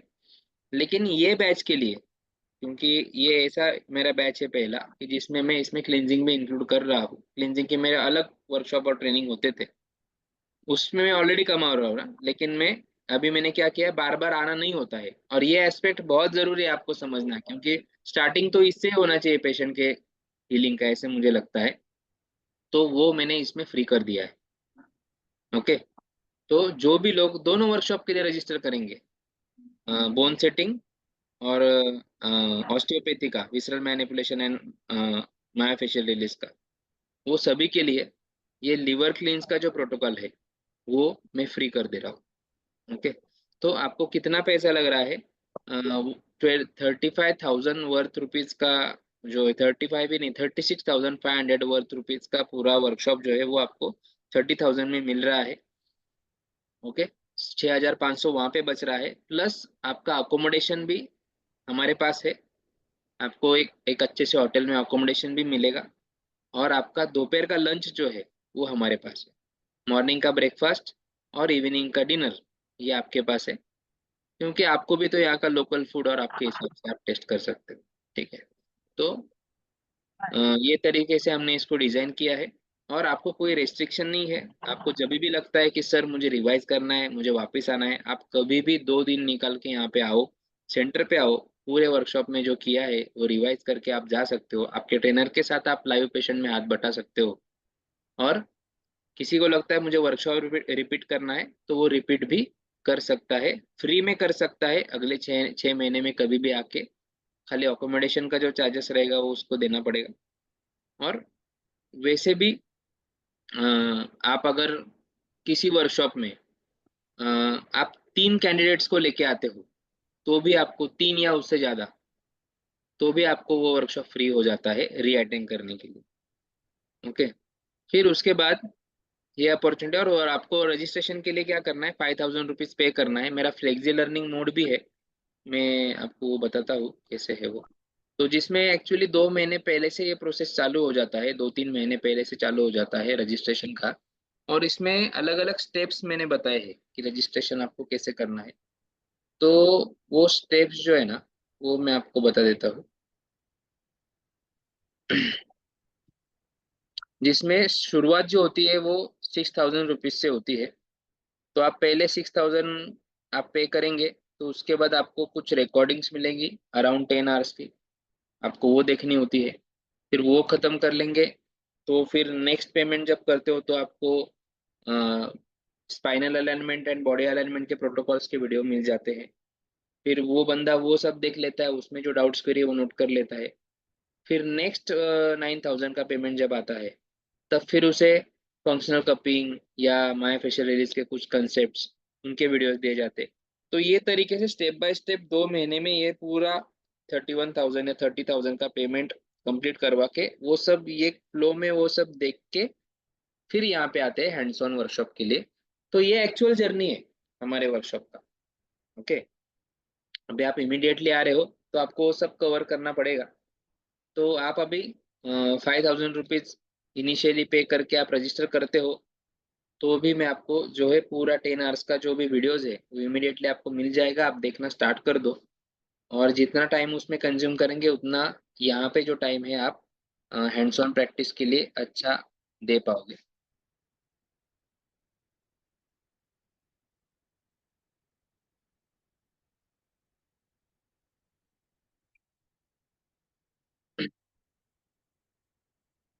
तो यहाँ पे अ, एक बैनर मैंने शेयर किया था आप सबको, जो व्हाट्सएप आया था उस पे। मैं वो बैनर ओपन करता हूँ। उसमें मैंने क्या क्या प्रोटोकॉल हम कवर करते हैं वो सब मैंने बताया था। स्क्रीन शेयर करता हूँ। लैपटॉप अलग होने की वजह से थोड़ा इशू है। हैंड्स ऑन प्रैक्टिस की डेट जो है ना, वो 9, 10 और 11 में है।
ठीक। तो ये जो आप देख रहे हो, तो इसमें डिवाइन टच का कोलेबोरेशन है NIPS पैरामेडिकल कॉलेज से। So Nashik institute of paramedical science करके महाराष्ट्र का ये पैरामेडिकल का सबसे बड़ा और पुराना कॉलेज है। तो उनके साथ में कोलैबोरेशन करके हम सर्टिफिकेशंस आपको प्रोवाइड करते हैं। तो ये सर्टिफिकेशन भी अपने आप में एक वैल्यू रखता है। इसमें आप जो वर्कशॉप करेंगे इसमें आपको 2 सर्टिफिकेशंस तो हमारे ओर से मिलने ही वाले हैं वर्कशॉप कंप्लीशन के। और कितने आवर्स का प्रैक्टिकल सेशन आपने अटेंड किया है वो भी उसमें मेंशन रहेगा। उसी के साथ जिन्हें डिप्लोमा के लिए अप्लाई करना है, अपार्ट फ्रॉम दिस फीस, आपको 7,500 जो है वो एग्ज़ाम फी रहता है। एग्ज़ाम और सब एडमिशन वगैरह वो कॉलेज को पे करना पड़ता है। तो वो 1 से 2 महीने के अंदर आपको देना होता है if you want to opt for the diploma. Okay, so इसमें diploma in traditional bone setting है, diploma in physiotherapy and Ayurveda है, diploma in naturopathy and yogic science है, diploma in panchakarma massage and Ayurveda है, diploma in panchagavya advance panchagavya therapy ए है। ऐसे बहुत सारे डिप्लोमास भी अवेलेबल है। उसी के साथ बी वॉक के कोर्सेज भी अवेलेबल है कि जिनका सपना रह गया है कि डॉक्टर नहीं बन पाए या फिर एडमिशन एजुकेशनल बैकग्राउंड वो नहीं है, तो आप बी वॉक के लिए भी एडमिशन ले सकते हो। तो ये अपॉर्चुनिटीज आपके लिए खुल जाती है। बट इम्पोर्टेंट क्या है, ये जो वर्कशॉप हम लेते हैं इसमें आप bone setting, osteopathic articulation, myofascial muscle release, ISTM, soft tissue mobilisation, functional cupping, visceral manipulation और लीवर क्लींस, ये सब हमने इसमें कवर किया है। तो ह्यूमन गैरेज में हम ये सब प्रोटोकॉल करते हैं। आप मेरे वेबसाइट पे या फिर यूट्यूब पे, इंस्टा पे जाके भी आप देख सकते हो। सो ये ह्यूमन गैरेज कंसेप्ट क्या है, तो ये सब सीखना बहुत ज़रूरी हो जाता है। तो जितना भी मेरे पास नया नया आता है, मैं मेरे वर्कशॉप में इंक्लूड करता हूँ, मैं रखता नहीं हूँ मेरे पास।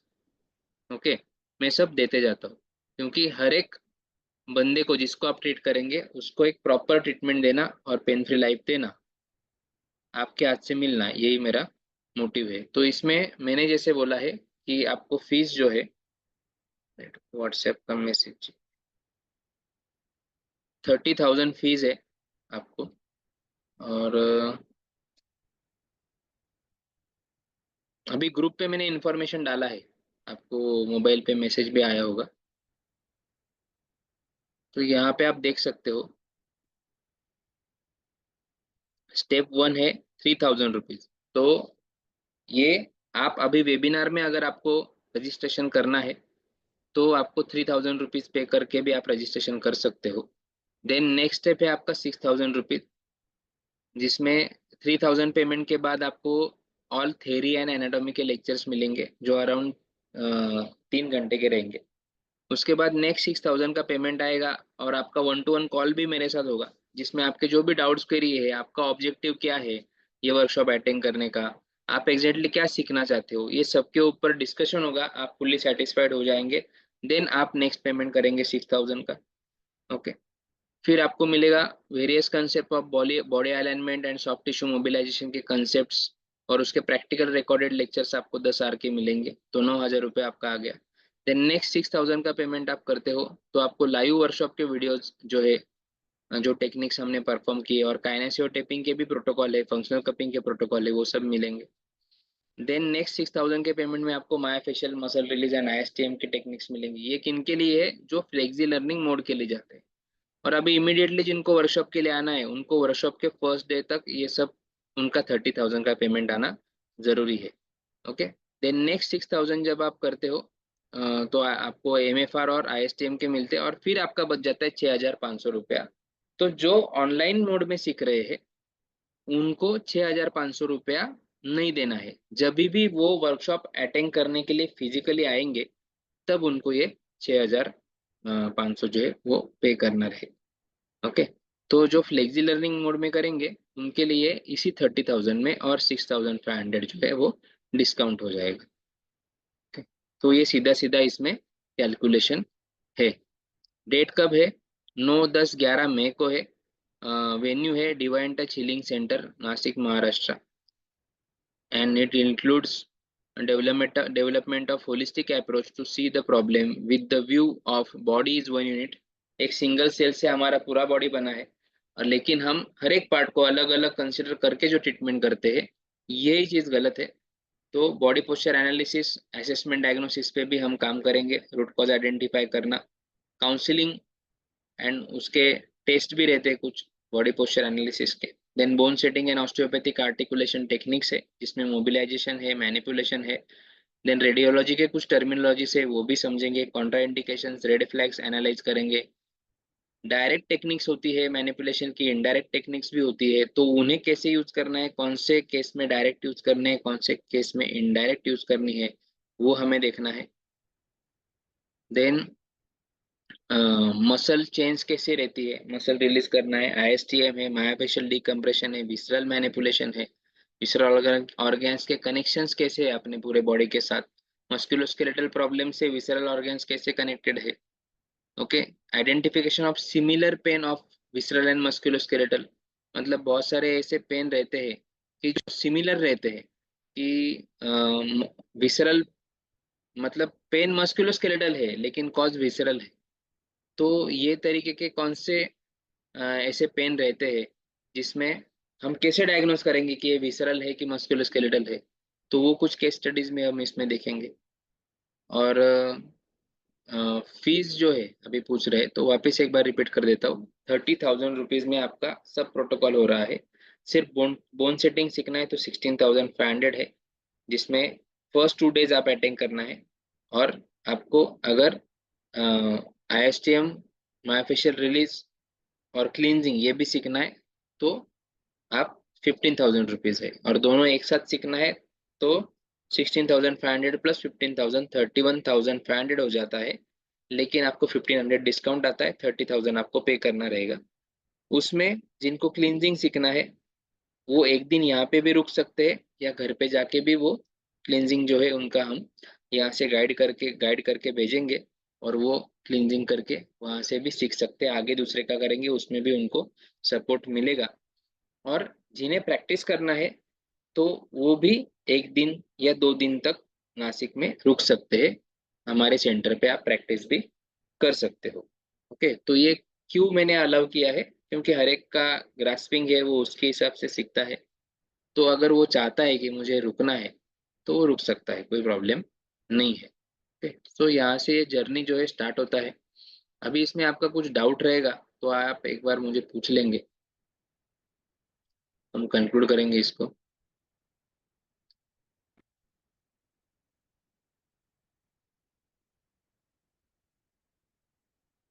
जी, किसी का डाउट है आप माइक अनम्यूट कीजिए। और जिन्हें रजिस्ट्रेशन करना है वर्कशॉप के लिए, तो ये वर्कशॉप में ऑलरेडी ऑलरेडी आपको 5,000 का बेनिफिट मिल ही रहा है कि आपको क्लींजिंग थेरेपी सीखने मिल रहा है।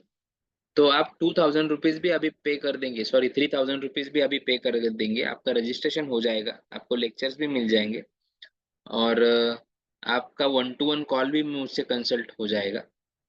और इफ इन केस आप नहीं आ पाते हो वर्कशॉप के लिए, आपने पेमेंट कर दिया, तो भी जो लीवर क्लींजिंग का हमारा ऑनलाइन बैच रहता है उसमें आप फ्रीली अटेंड करके आप ये लीवर क्लींज है जो है आप करवा भी सकते हो, और आप ये सीख भी जाएंगे।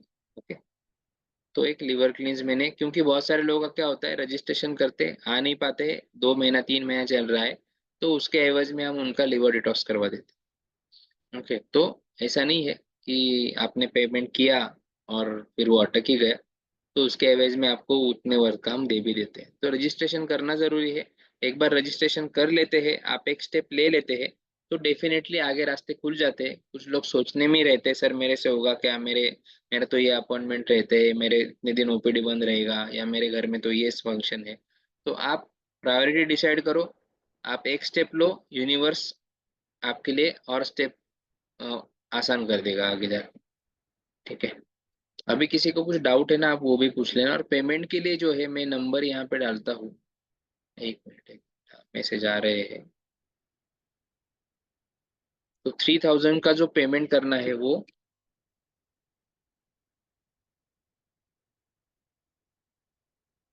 9930992271, ये नंबर पे यूपीआई करना है आपको। ओके, आईएसटीएम मटेरियल इंक्लूड, इसमें गौशा मिलता है सर आपको। ओके, एक गौशा हम देते हैं हमारे ओर से, क्योंकि वो प्रैक्टिस के लिए भी लगता है, तो हर एक बंदे को अपना एक गौशा दिया ही जाता है प्रैक्टिस के लिए। ओके, पे कर दिया एफआई के। Okay sir, Akash sir, thank you. आप क्या करेंगे सर, इसी नंबर पे जिस पे आपने पेमेंट किया है ना, उसी नंबर पे व्हाट्सएप पे आप स्क्रीनशॉट डाल देना। ठीक है, तो मॉर्निंग में फिर वो इजी हो जाएगा ट्रैक करना, क्योंकि करंट अकाउंट पे पेमेंट ओपीडी के भी चलते हैं, आपके भी है, तो आप एक बार उसी नंबर पे व्हाट्सएप कर देना। उसका एक्सेस मेरे पास भी है, स्टाफ के पास भी है, वो रेक्टिफाई हो जाएगा।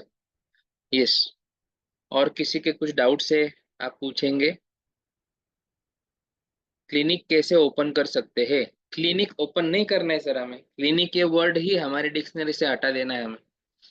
आप थेरेपी सेंटर बोल सकते हो, हीलिंग सेंटर बोल सकते हो, वेलनेस सेंटर बोल सकते हो। ओके, तो सेंटर ओपन करेंगे ना, डिप्लोमा आपका आ जाएगा तो आपको एक ऑथोराइज बोन सेटर करके आपको एक रजिस्ट्रेशन नंबर मिलेगा, आपको आईडी मिलेगा। आप आपका traditional bone setting and healing centre करके आप बोर्ड लगा सकते हैं, आप काम कर सकते हो। ओके, वो सर्टिफिकेट का सैंपल भी मेरे पास रहेगा, मैं शेयर कर देता हूँ यहाँ पे। तो आप मुझे है ना व्हाट्सएप पर, ऑलरेडी ग्रुप में आप सब लोग हो, तो मैं ग्रुप में भी शेयर कर दूंगा। तो जो भी क्वेरी है आप व्हाट्सएप करो, व्हाट्सएप पे एक ही नंबर से मैसेज आ रहे हैं ग्रुप पे, उसी नंबर पे आप रिप्लाई करो, तो इमीडिएटली आपके जो भी रिक्वायरमेंट है वो फुलफिल कर दे जाए, कर देंगे हम लोग। ओके, तो क्लिनिक तो ओपन कर सकते सर, कोई प्रॉब्लम नहीं है, सिर्फ हमें क्या करना है देखो, वो सब हम सिखाते हैं। हमें पहली बात तो कंसर्न फॉर्म लेना है पेशेंट से, जो कंसर्न फॉर्म साइन करेगा उसी पेशेंट को हम करेंगे, जो कंसर्न फॉर्म साइन करने से मना कर देगा वो पेशेंट को हम नहीं करेंगे। ओके। दूसरी चीज, हमें किसी भी हालत में कोई बायोमेडिकल वेस्ट जनरेट नहीं करना है, इसीलिए ना हम एक्यूपंक्चर करते ना हम हिजामा करते, और हमें उसकी जरूरत भी नहीं पड़ती है, क्योंकि हमने डिसाइड कर लेना लिया है हमारा कप ऑफ टी क्या है, हमें कौन से केसेस लेने हैं कौन से नहीं लेने हैं, तो हम वो रेफर कर देते हैं। ये आकाश यू कैन लिव। ओके। दूसरा तीसरा थिंग है, आपको किसी भी प्रकार का कोई भी मेडिसिन है या फिर प्रोडक्ट है पेशेंट को कंज्यूम करने के लिए नहीं देना है। तीसरी चीज ये हो गई।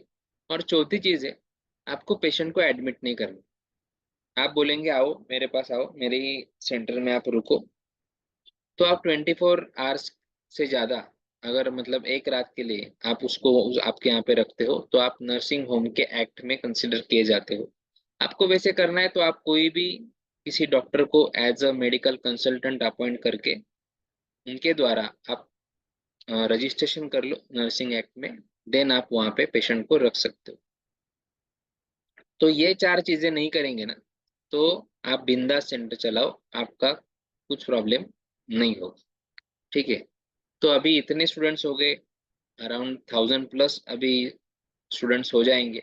सब लोग उसमें से बहुत सारे लोग अच्छी प्रैक्टिस कर रहे हैं, जोर शोर से कर रहे हैं, रोज के 20-20 पेशेंट के ओपीडी निकाल रहे हैं। लेकिन आज तक कोई भी ऐसा प्रॉब्लम नहीं आया है। लेकिन बाकी क्लासेस से मेरे पास लोग आते, उनके अनुभव बताते, सर हमने वहाँ पे सीखा, घर पे जाके किया, तो पेशेंट का रिब स्लिप हो गया, इसका स्पाइन फ्रैक्चर हो गया, उसको ये हो गया। तो भगवान की कृपा से, या फिर कृपा नहीं बोल सकते, कृपा तो है ही कि जिसकी वजह से हम ये तरीके का ट्रेनिंग डेवलप कर पाए। अभी तक कोई ऐसा इंजरी या कोई इशू मेरे स्टूडेंट के साथ में तो नहीं हुआ है। ठीक है। उसमें मेडिकोज भी है, नॉन मेडिकोज भी है, बहुत दुबले पतले भी है और बहुत हट्टे कट्टे भी है, लेकिन ये चीज नहीं हुई है। ठीक है। तो करो, अच्छा है। और इतना ही नहीं, आगे जाके आपका बिजनेस कैसे डेवलप करना है, सोशल मीडिया पे कैसे खुद को प्रमोट करना है, कैंप्स कैसे लगाने हैं, एक रुपया भी खर्चा ना करते हुए भी पब्लिसिटी कैसे कर सकते हो, तो इसके लिए भी आप बिजनेस में कुछ एडवांस टूल्स है, या फिर सोशल मीडिया पे आप जा रहे हो तो एआई है, उसको कैसे यूज करना है, तो ये सब भी चीजें मैं मेरे स्टूडेंट्स को सिखाते रहता हूँ। तो जैसे एक डिवाइन टच का ब्रांड बना है, आपका भी ब्रांड बनेगा। और किसी को कोलैबोरेशन में काम करना है तो हमारा फ्रेंचाइजी का भी सिस्टम होता है, उसमें सिर्फ आपको पेशेंट करने पे फोकस करना है, बाकी सब चीजें डिवाइन टच देख लेता है, उसका फॉलोअप लेने से लेके लीड्स जनरेट करने तक, और आपके इसमें सिटी में कैंप ऑर्गेनाइज करने से लेके वो एग्जीक्यूट करने तक पूरा सपोर्ट डिवाइन टच का रहता है। आपको सिर्फ पेश और सिर्फ पेशेंट करने पे फोकस करना है, तो वैसे भी काम हम करते हैं। किसी को सोशल मीडिया पे अगर प्रमोट करने के लिए उसे वो उतना टेक्निकली साउंड नहीं है, उसके पास वो डिवाइसेस नहीं है, तो हमने वो सर्विस भी अभी हमारे स्टूडेंट्स के लिए लाई है, बिकॉज ये बहुत जरूरी है। आपके पास क्या है, लोगों तक आपको पहुंचना पड़ेगा। प्रॉब्लम क्या है, हम लोग जो है ना, वो दूध बेचने वाले हैं, दारू बेचने वाले नहीं है, इसलिए लोग आपके पास नहीं आएंगे, आपको लोगों के घर तक जाना पड़ेगा। और जो उनके लिए अच्छा है वो चीज आप उनको देंगे, फिर भी वो आपको कोसेंगे कि आपका दूध पतला है, 5 रुपया कम करो, 10 रुपया कम करो, भाव ज्यादा है। लेकिन दारू लेने जाएंगे तो लोग घर से उठ के वहां पे जाते हैं, 100-200 रुपया एक्स्ट्रा एमआरपी से दे के आते, लेकिन वो लाते। तो यही प्रॉब्लम है। तो इसमें काम करना है तो आपको सोशल मीडिया, मार्केटिंग, पब्लिसिटी, लोगों तक आप पहुंचे, इसके लिए एफर्ट लेना जरूरी हो जाता है। तो ये केस में लोगों से वो नहीं हो पाता है, तो मेरा जो टीम जो मेरे लिए काम करता है, अभी वो सपोर्ट हमने सिर्फ कुछ नॉमिनल कॉस्ट पे, जैसे अभी 5000 रुपीज पर मंथ का हम अगर चार्ज कर रहे हैं, तो फिर उन्हें 4 रील्स मिल जाते हैं, 8 उनको बैनर्स मिल जाते हैं, उनके सोशल मीडिया के पेजेस वगैरह नहीं है तो वो क्रिएट करके उस पर पोस्टिंग हो जाता है। तो वो भी लोग एक्स्ट्रा मेरा काम करने के बाद में आपको समय दे रहे हैं ना, तो उनको भी वो मिलना जरूरी है, और वो पेमेंट उनको ही करना होता है। तो मेरे टीम ने इनिशिएटिव लिया है और हम एक एक को ऐसा खड़ा कर रहे हैं। मुझे महाराष्ट्र के हर एक डिस्ट्रिक्ट में मेरा ऐसा एक सेंटर चाहिए, जो डिवाइन टच के जैसा है।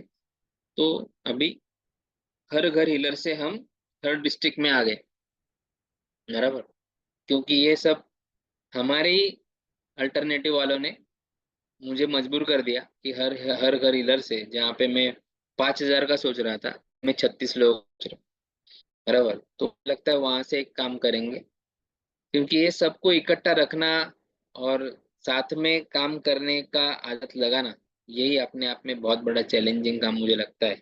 और मैं मेरा इंडिविजुअल प्रैक्टिस करके तो बहुत ही बढ़िया कर सकता हूँ और कर भी रहा हूँ, उस पर फोकस करूंगा तो, लेकिन कहीं पे तो मैं सेल्फ सेंटर्ड हो जाऊंगा और फिर मैं भी वही कर रहा हूँ जो लोग कर रहे हैं। तो मैं एक सोशल एस्पेक्ट के साथ मेरा इतना 8 साल का 10 साल का बिजनेस क्विट करके हीलिंग में जो आया था 3 साल पहले, तो कहीं पे तो वो कंप्लीट करना है। तो आपको एक मेंटोरिंग अगर यहाँ पे मिल रही है और आप लेना चाहते हो, और अंडर द गाइडेंस ऑफ इस लीडर के साथ में आप खुद भी ग्रो करना चाहते हो, मल्टी मिलेनियर सिर्फ एलोपैथी में ही हो सकते हैं ऐसा जरूरी नहीं है, तो अल्टरनेटिव में भी हुए हैं, हो रहे हैं। लेकिन उनका जर्नी क्या है, वो क्या करते हैं, वो हमें मालूम नहीं है। वैसे लोगों से आपको मिलना है, उनका जर्नी जानना है, और उन्होंने जो किया है वो पहले दिन से आपको करना है, तो भी आप डिवाइन टच से जुड़ सकते हैं। तो ये सब डिस्कशन खत्म नहीं होगा। अभी 5 मिनट में देता हूँ, किसी को कुछ पूछना है आप अनम्यूट करके पूछ सकते हो।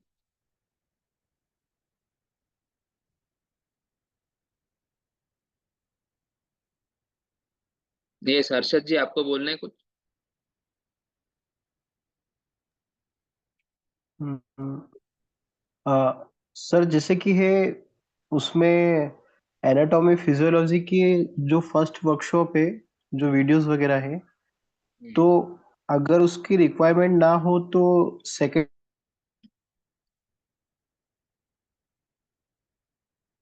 सर नेटवर्क आपका चलेगा।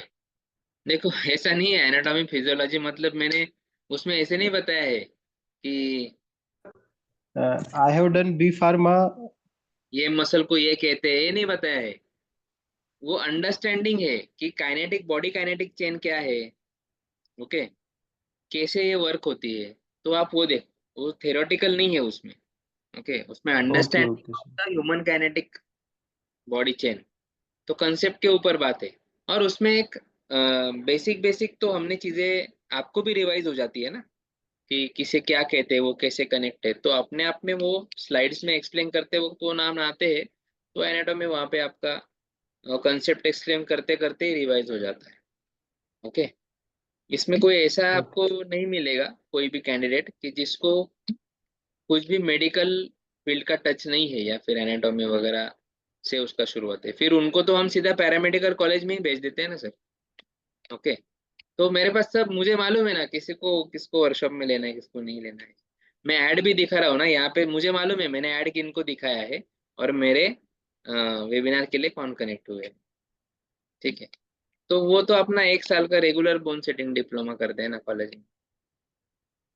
ठीक है वो सर। 12th हुआ है, 10वीं हुआ है उसका, 10वीं पास है, तो क्या करेंगे, तो उनको उधर बिठाते हैं। हाँ, अगर वो मसाज थेरेपिस्ट है तो फिर उसे क्या करना है उसको वर्कशॉप में पता चल जाता है कि हाँ भाई सर, ये मेरा काम है, मैं इसमें से इतना कर सकता हूँ, ये मैं नहीं कर सकता हूँ, ये क्लियरली उनको पता चले। वो आपके साथ में ही बैठते हैं, लेकिन उन्हें मालूम है उन्हें क्या करना है और आपको क्या करना है, ऐसा।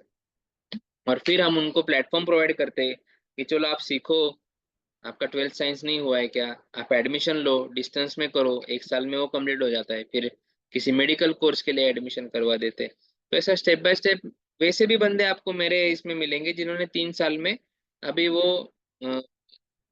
BNYS भी कंप्लीट कर रहे हैं, ओके, 4 साढ़े 4 साल का, तो तब मुझसे मिले, और फिर मैंने उनका 12th साइंस करवाया, फिर एडमिशन करवाया, और अभी एक एक 1.5 साल में वो डॉक्टर भी बन जाएंगे। किसी किसी ने डिप्लोमा कर लिया, तो नेचुरोपैथी का डिप्लोमा कर लिया, फिजियोथेरेपी का डिप्लोमा कर लिया, लेकिन उसका बैकग्राउंड सिर्फ 10वीं का था, उसे मालूम ही नहीं था लाइफ में कभी मैं ये भी कोर्सेज करूंगा। तो ऐसे हम पुश करते हैं बराबर एक एक कैंडिडेट को, लेकिन हम नहीं आ सकते आपके दरवाजे पे, बराबर, आपको आना पड़ेगा यहाँ से जाने के बाद। ठीक है, तो आप जितना कनेक्टेड रहेंगे उतना हम आपको डिलीवर करेंगे। कि आप कहाँ से हो सर हर्षित जी? उज्जैन एमपी। अरे वाह, बढ़िया। बढ़िया। महाकाल। हम्म। तो अभी जब भी आएंगे तो आपसे मिलेंगे। Ujjain, welcome sir, welcome. Ujjain में मेरे दोस्त है ना सर, बहुत अच्छे डॉक्टर है वो। जी। फिजियोथेरेपिस्ट है और ये सब भी करते हैं, कायरोप्रैक्टिक वगैरह। जी सर, नाम? वही एक तो देखिए। डॉक्टर अनुराग आचार्य जी के वहाँ तो मैं खुद कंटिन्यू गया हूँ, और आशीष सर हैं। हाँ हाँ, आशीष सर ही है, उनका भी नाम आशीष। आशीष जायसवाल। जी, जी। बहुत पहले बात हुई थी, वो आने भी वाले थे, रह गया वो। ठीक है। तो चलो सर, आप भी कर लो। उज्जैन से तो डायरेक्ट ट्रैवल है बिल्कुल, आप बिल्कुल। आने के लिए, रात में बैठेंगे, सुबह नासिक उतर जाएंगे आप।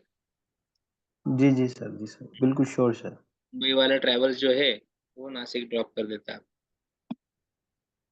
जी, जी। उज्जैन से, राजकोट से ट्रैवल्स चलती है। मैंने भी बहुत ट्रैवल किया है। मैं स्टॉक मार्केट के प्रोफेशन में था, तब मैंने एमपी, गुजरात, ये पूरा सब बड़े बड़े सिटीज में हमारे वेबिनार सेमिनार्स हुए हैं। उज्जैन में भी लिए हैं। ओह! उज्जैन तो आती है। नाइस। यस। तो चलिए सर, ठीक है। आप आपका सेंटर आपको स्टार्ट करना है कि चला रहे, मतलब अ सोच रहे? अ, सर एक्चुअल में ऐसा था कि मेरा मेडिकल था, तो मेडिकल पे मैं ये प्रैक्टिस कर रहा था। मतलब अभी भी कर रहा हूँ मैं, तो अब मैं इसको पूरा इंडिविजुअली करना चाहता हूँ। आपने बहुत अच्छा और टॉपिक, मैंने इसके ऊपर एक रील भी बनाया था, या अभी मैं बना लूंगा फार्मेसी वालों के ऊपर, कि हुँ, फार्मेसी वालों को ऐसा है ना, जिसने डिप्लोमा इन फार्मेसी किया है ना, वो बेचारे को मेडिकल निकालने के सिवाय या मेडिकल में जॉब करने के सिवाय कोई ऑप्शन ही नहीं देता। और जिसने मेडिकल डाला है वो दूसरे डॉक्टर को बैठने के लिए वहां पे जगह बनाता है। लेकिन उससे अच्छा वही बंदा ये मैनुअल थेरेपी सीखेगा तो किसी भी, मैं बोलता हूँ किसी फिजियोथेरेपिस्ट से भी अच्छा ट्रीटमेंट फार्मेसी वाला देता है पेशेंट को। बिकॉज वो, उसको जितना जानकारी किसी बीमारी के बारे में है ना, शायद किसी को रहेगा। और वो होलिस्टिक वे में काम करता है, बराबर। सही है। तो आपके हुँ, सेंटर में दूसरे डॉक्टर को जगह नहीं। मत बनाओ, वहां पे आप ही काम करो। आप पेशेंट करेंगे, उसमें से तो दिन का 4-5 हजार रुपया कमा ही लेंगे, और साथ में आपका मेडिकल तो चल ही रहा है, जिसके साथ टाइप है या काउंटर सेल तो हो ही रहा है। तो मेरे पास ऐसे एग्जाम्पल है कि मेडिकल था, मेरे पास आए, ये सीखे, मेडिकल भी चलता था, पेशेंट भी करते थे। आज मेडिकल तो बंद ही हो गया है, लेकिन 25 हजार रुपया एक पेशेंट का पैकेज लेते थे। और वो गांव में काम करते हैं, दो दो दो 300-300 किलोमीटर से लोग वहां पे आते हैं। तो ऐसे बी फार्म वाले दो कैंडिडेट तो मेरे पास है ही, कि जिनका ऐसा जर्नी है। डिप्लोमा वाले तो बहुत है, और फार्मेसी वाले तो बहुत सीख के गए हैं। लेकिन कनेक्ट जो है वो कुछ कुछ ही लोग हैं। लेकिन मेरा सबसे प्यारा कैंडिडेट जो है वो फार्मेसी वाला ही रहता है। मैं यहाँ के फार्मेसी कॉलेज में भी लेक्चर्स लेता हूँ, और वहाँ से बल्क में कैंडिडेट भी अभी मुझे मिलेंगे, ऐसा मेरा होप है। तो उनके ऊपर मैं रिलाय करता हूँ, बराबर, क्योंकि वो किसी भी सिचुएशन को मैनेज कर सकते हैं और किसी भी रिपोर्ट को वो प्रॉपरली समझ सकते। तो आप करो हुँ। भैया। हाँ, काफ़ी हद तक सर मैं कर पा रहा हूँ अच्छा, पर मैं और अच्छा करना चाहता हूँ। अभी मैं अंशिका मैम का अनु अंशिका मैम का सवाल है, sir if online he course करना है तो फीस कितनी पे करनी पड़ेगी? मैम 30,000 है ना, उसमें से 6,500 निकाल लो आप, तो कितना रहेगा? 22,500 ना। ओके, तो 22,500 आपको हो जाएगा। ओके। और 6,500 जब भी आप आएंगे ऑफलाइन अटेंड करने के लिए, तब पे कर देना। फिर उसमें आपका अकोमोडेशन और जो आपके साथ में मेंटर और ट्रेनर रहते हैं उनका जो भी मानधन है वो आ जाता है। ओके, ऐसा है। और ये सब कोर्सेज जो है ना, ये वर्दी है, इसमें 30,000 रुपये 3 दिन का नहीं है, तो ये इसके बाद में घर पे जाके भी आप बहुत दिमाग खाओगे हमारा। तो उसका सपोर्ट भी है, और उसके लिए हमने बहुत सारा टाइम और बहुत सारा पैसा लगाया। सिर्फ विसरल मैनिपुलेशन के लिए मैंने 2 दिन का 5 लाख रुपया पे किया है एक्सपर्ट को। फिर उससे हमने ये समझ लिया, निचोड़ लिया, एक बैच लगा, और बाद में फिर हम सिर्फ आपको ये दो दो है ना, 7,500 और 7,500, मैं IMFR और विसरल मैनिपुलेशन को अगर अलग करते तो सिर्फ 7,500 में मैं आपको डिलीवर कर रहा हूँ। लेकिन मैंने लगाया है समझो 4 लाख रुपए, लाख रुपए मैंने वो बैच से बना लिया। अभी वो 4 लाख अभी भी नहीं निकला ना सर, बराबर। विसरल मैनिपुलेशन के 7,500 रुपया के हिसाब से जितने मेरे स्टूडेंट अगर मैं काउंट करता हूँ, अभी तक तो मैंने वो भी नहीं इनकेश किया है। तो मेरा कहना क्या है कि जितना पैसा हमने लगाया है एक एक कंसेप्ट को समझने के लिए, एक एक ट्रेनिंग को 4 4 बार अटेंड किया है, आपको वो करने की जरूरत नहीं है। आपको पूरा 15 16 लाख का चीज जो है ना, वो यहाँ पे 30,000 में मिल रहा है, और वो भी परफेक्शन के साथ मिल रहा है। अभी मेरे पास जो लोग आते हैं वो विसरल मैनिपुलेशन भी सीखे है, MFR भी सीखे, ऑस्टियोपैथी भी सीखे, कायरोप्रैक्टिक भी सीखे, लेकिन वो सब 4 चीजें 4 जगहों से सीखे। वो सबका आपस में कनेक्शन क्या है ना, वो उनको मालूम नहीं है। जैसे एग्जाम्पल मैं आपको बताऊं कि किसी आपकी बाइक खराब हो गई, तो आप क्या करते हो, मैकेनिक के पास जाते हो। लेकिन वही आप अगर एक्सपर्ट के पास गए ना, तो रिपोर्ट्स निकालेंगे, तो इतने तरीके के रिपोर्ट हो जाते हैं कि रिपोर्ट निकालने के चक्कर में ही आपके 20,000 चले जाते हैं। लेकिन उससे आपका बाइक स्टार्ट नहीं होने वाला है। उससे क्या होगा, इसका ये पिस्टन खराब है, कार्बोरेटर खराब है, वो सब चेंज करो, उसमें वो खर्चा, उसका बिल निकालेंगे आपका 60,000 का। लेकिन वही आप उसी बाइक को कोई टेस्ट किए बगैर किसी मैकेनिक के पास जाएंगे, वो 5 मिनट लेगा, वो रूट कॉज आइडेंटिफाई करेगा, उस पर काम करेगा, 200 रुपये में बाइक स्टार्ट हो जाएगी, आप काम पे निकल जाएंगे, आपका लाइफ चल रहा है। तो ये लेवल पे हम लोग ट्रेनिंग को है ना, इतने सिंप्लीफाइड लेवल पे लेके आए हैं। तो ये रूट कॉज पे ही आप सीधा काम करते हो। वैसे ही मुझे कल अनुभव आया, मैं एक टोल नाका पे था, तो मेरा फास्टैग स्कैन नहीं हो रहा था। वो परेशान हो गए, वहां पे बंदा नहीं था। फिर एक बंदा आया, उसने मुझे क्या बोला, सर आप वाइफर चला दो। मैंने वाइफर चलाया, वो फास्टैग स्कैन हो गया।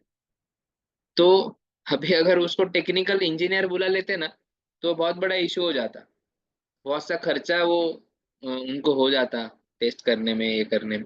लेकिन रूट कॉज क्या था, तो ये एक्सपीरियंस से आता है। तो मेरा कहना वही है कि टेक्निक तो आपको समझ में आएगा, लेकिन आज इतने सालों में इतने पेशेंट देखे हैं, किए हैं, इतने ट्रेनिंग्स लिए हैं, तो हमें वो एक्सपीरियंस आ गया है कि कौन से केस में कि काम चले, ओके, रिलीफ हो, हीलिंग हो, इसके लिए क्या करना है। तो हमने वो प्रोटोकॉल ही बना के रखे है कि फ्रोजन शोल्डर का पेशेंट आया है ना, तो उसमें हमने लीवर लिफ्टिंग का भी प्रोटोकॉल डाल के ही दिया है। तो बट ऑब्वियसली आपको मालूम है, शोल्डर का पेन है या फिर नेक पेन है, तो ये सर ने बोला है ये 4 चीजें करनी है। उसमें सब वो रूट कॉज जो भी रहेंगे, आप अभी तक उतना डीपली स्टडी आपने नहीं किया है, लेकिन आपके हाथ से वो सॉल्व हो जाएगा। ओके, तो ये प्रोटोकॉल्स बना के रखे हैं ऐसे यूनिक। इसका आपको फायदा हो जाएगा कि आप करते जाएंगे और रिजल्ट आते जाएगा अपने आप मैजिक दिखते जाएगा लोगों को। फिर आप उसके जड़ तक जाओ कि एग्जैक्टली क्या हुआ था, किसकी वजह से हुआ था, वो धीरे धीरे एनालिसिस होगा। ओके, तो ये सब आपको यहाँ पे मिल रहा है। तो इसीलिए मैंने डिवाइन टच नाम दिया है कि सच में वो डिवाइन टच आपके हाथ में, हमारे हाथ में है, हम आपके हाथ में भी लेके आएंगे। और वो भी इतने कम समय में, क्योंकि मुझे क्या लगता है जल्द से जल्द प्रैक्टिस स्टार्ट हो, लोगों तक ये डिलीवर होना स्टार्ट हो, बाद में फिर एडवांस में जाएंगे, तो फिर आगे और जर्नी है। ठीक है, ओके।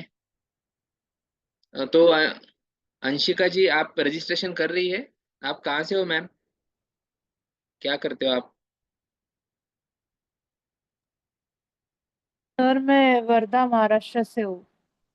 ओके, मैं पीजी कर रही हूँ फिजियोथेरेपी में, मस्कुलोस्केलेटल फिजियोथेरेपी में मैं पीजी कर रही तो हूँ अभी। आपका तो ऑनलाइन में हो ही जाएगा मैम, बढ़िया से। Yes sir. हाँ, सीख जाएंगे तो आप स्टार्ट कर दो ऑनलाइन का। आप क्या करो, आपका पेमेंट का कैसे देखो, पूरा भी कर दिया तो बेटर ही है, पूरा ही आपको दे दूंगा। या मिनिमम 15,000 का पेमेंट भी करते हो तो भी मैं आपको ग्रुप में रखूंगा, जो वर्कशॉप का ग्रुप है। और फिर स्टेप बाय स्टेप आगे का कर देंगे। फिर तो कितना बचेगा आपका, 7,500 बच जाएगा ना। तो वो आप एक आध महीने बाद भी करेंगे तो भी मुझे चलेगा। ठीक है। ठीक है सर। सर इंस्टॉलमेंट में नहीं कर सकते, जैसे 6 7 या फिर ऐसे? अभी मैम 9 तारीख को मेरा ट्रेनिंग है ना, तो हाँ। अभी 15,000 मत करो, अभी आप वो 6,000 का पेमेंट करो, कुछ वीडियोस ठीक आप ले लो, फिर नेक्स्ट वीक में आप 6,000 का कर देना। ऐसा ठीक करके है। 9 तारीख तक 15,000 का पेमेंट मेरे पास अगर आ जाता है तो मैं आपको ग्रुप में ही रखूंगा, मैं सबके साथ ठीक में, है। बैच के साथ। ठीक है। ठीक है सर। वो आप कर दो। अभी हाँ। चंद्रपुर से ही एक सर ने रजिस्ट्रेशन किया है मेरे पास, मतलब ठीक है। जितने भी रजिस्ट्रेशन आए ना आज, उसमें एक सर चंद्रपुर के ही है। तो कीजिए मैम, आप तो पीजी कर रहे हैं फिजियोथेरेपी में, तो मैं आपको देखना चाहता हूँ एक मेरे अच्छे ट्रेनर के स्वरूप में, जो अ, आपके एरिया में ट्रेनिंग्स लगाए। Okay sir. और होता है फिजियोथेरेपिस्ट ट्रेनिंग लेते हैं तो उनके ऊपर बहुत सारे ऑब्जेक्शंस आते हैं, लेकिन मेरे साथ काम कर कर रहे हैं तो नहीं आएंगे आपके ऊपर ऑब्जेक्शन, करेंगे हम लोग काम। ठीक है sir. Okay ma'am. Yes. Okay. Good night. Yes sir. Harshad ji, करिए, मुझे कॉल करिए, हम डिस्कस करेंगे।